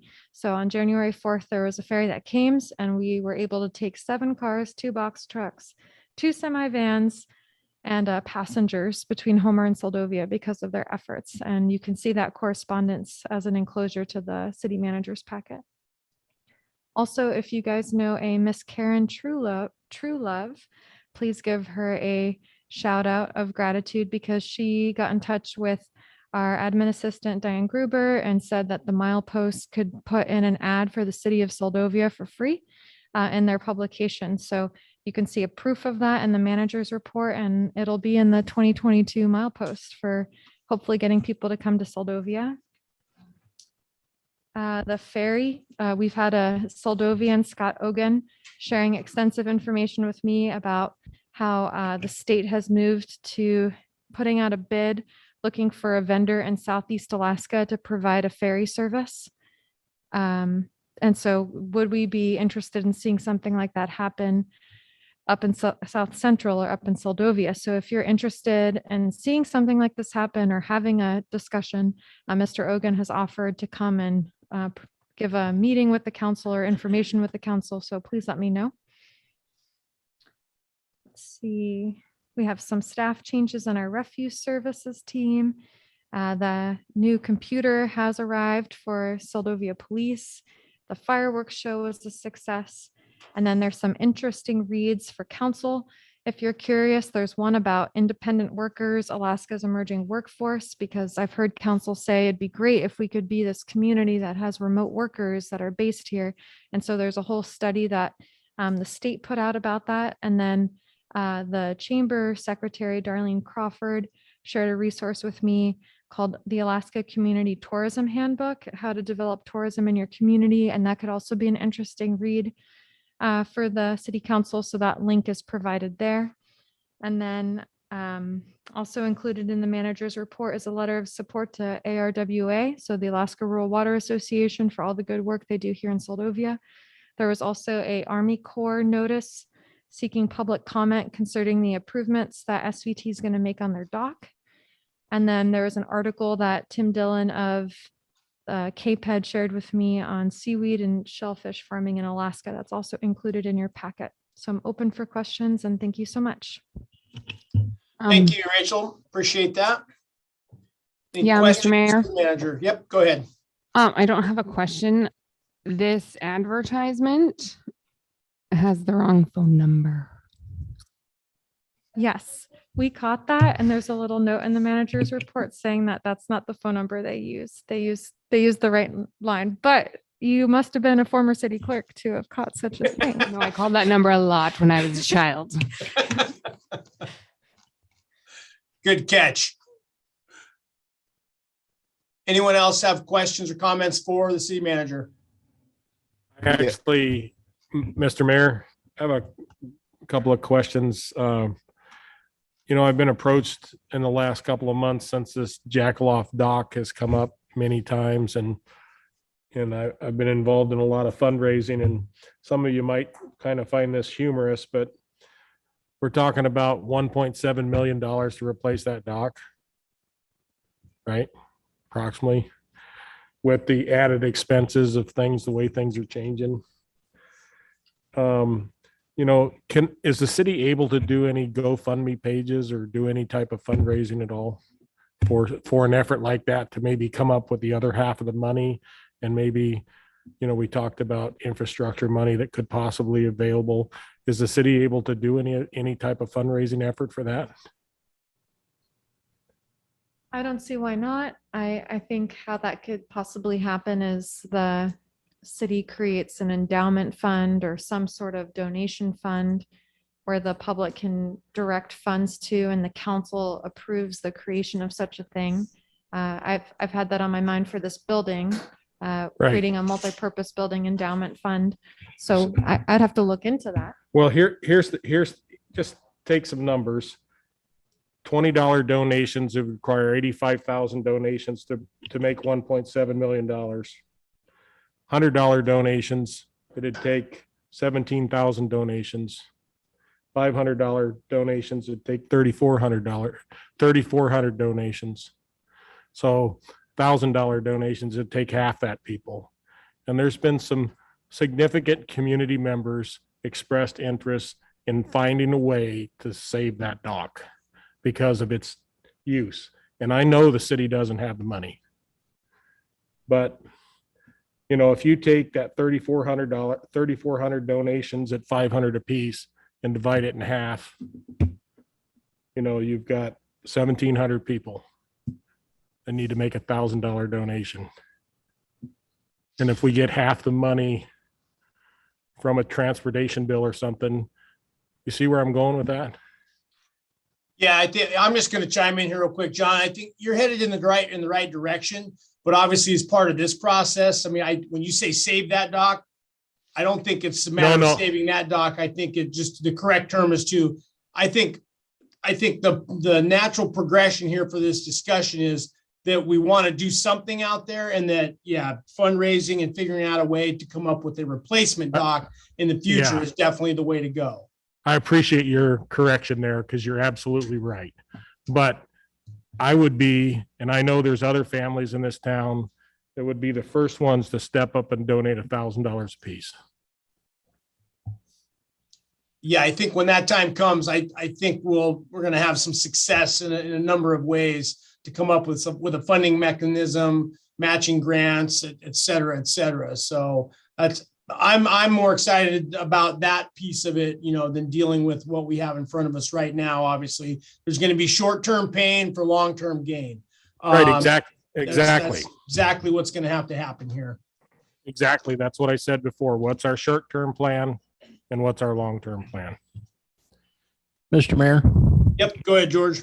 if I could be the eternal pessimist, I'd love to see us come up with a way that we could feasibly replace that dock. Let me just ask a hypothetical. Suppose we decide to do a GoFundMe. We need 850,000 to be halfway there. And let's say we raise 500,000 and we can't get any more. What are we going to do? You're going to give it all back, track everybody down that donate. I mean, it could be a real rat's nest. And we're talking about a pretty fair chunk of money here, so people are going to be watching. Just a thought. Yeah, I think just real quick, so we don't get late. It's 9:30 here. I think we've got a lot more opportunity coming up to have this exact discussion when we're all fresh and feeling good. So I think we just table that. Any more on Jackaloff? Let's finish up any other questions for the manager and respectfully call it a night here. Yeah, Mr. Mayor. Yep. Go ahead, Pearlie, if you have any questions. Yeah, Pearlie Morrison, 346 Iliamna. I learned something new here tonight. I thought all the schools in the peninsula were masked. Who put the masking on here? Was it the city or the school board? I didn't do it. You voted it in, Pearlie. No, so the school district said that they weren't going to require masks, but there was a caveat that schools could follow their local governing bodies. So when the city said, Okay, were so we gonna can send require our masks. kids to school tomorrow with no masks? yeah, I don't know how it goes through the school, but I think so. I think that's going to be up to the school, to the principal to get with the district tomorrow morning to see what they want to do. If we put the mandate on, why can't we take it off? Mr. Mayor, Anyway, if I may. good question. Thanks. If I may. Yep, go ahead, Heidi. So I obviously don't know all the ins and outs, but from conversations with the principal, Mr. Johnson, and when he came and spoke to the council about the possibility of having masks be required in the school because the city was requiring masks in public facilities, he did say he would need approval through the district for that. So I'm guessing even though that this took place and we will email him in the morning and notify him that this has taken place, they still have to go through the proper channels to notify the district and have that released. All right, thank you. Yep, public process is never easy. All right, anyone else? Any final questions, comments for the manager tonight? Okay, thank you, Rachel, for your report. Appreciate that. Lots of information as always. Item O, informational items not requiring action. City offices will be closed January 17th, 2022 in observance of Martin Luther King Jr. holiday. Item P, executive session. We have none tonight. Item Q, council and mayor comments concerning items not on the agenda. Rojas. Yeah, long meeting, good stuff we got through. City manager, excellent report. Good job for everybody involved tonight. Thank you. Thank you, Vivian. John.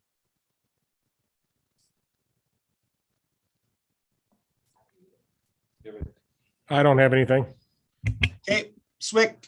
No comment. Peyton. Thanks to the public who participated. Thanks, Pearlie, for being here throughout the whole meeting.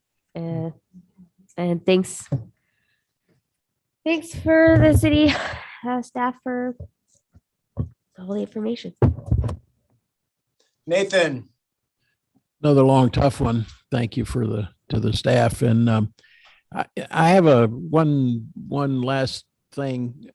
We haven't seen our representative from HEA in a long time. I have some questions for her.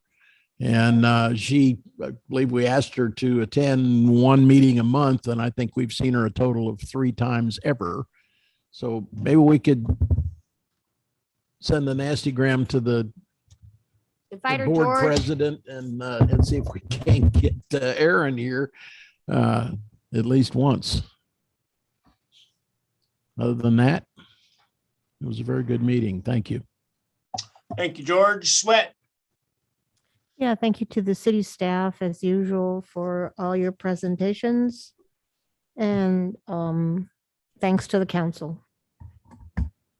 Okay, thank you. And I'll just echo, thanks, everyone. I know long, late meetings. We got a lot done tonight. Appreciate the way the packet was put together. And thank you for the consent agenda. So next regular meeting will be held on January 24th, 2022. I will be south for that meeting, way south. So I will get with the staff on whether or not I'll be able to attend. We'll check on internet connections with that. Look for a motion to adjourn. I move to adjourn. We have a second. Second. Any objections? None heard. We are adjourned. Thank you, everyone, and have a good evening. Jeremiah, at that next meeting, block out your background so we don't have to see palm trees and all that good stuff. It's going to be Corona and palm trees. Thank you. Yeah, Angela called into a chamber meeting one time, like, just don't even show us that. I know, Not it's even fair. terrible. It's terrible. All right. Thanks, everyone. Have a good night. I don't know.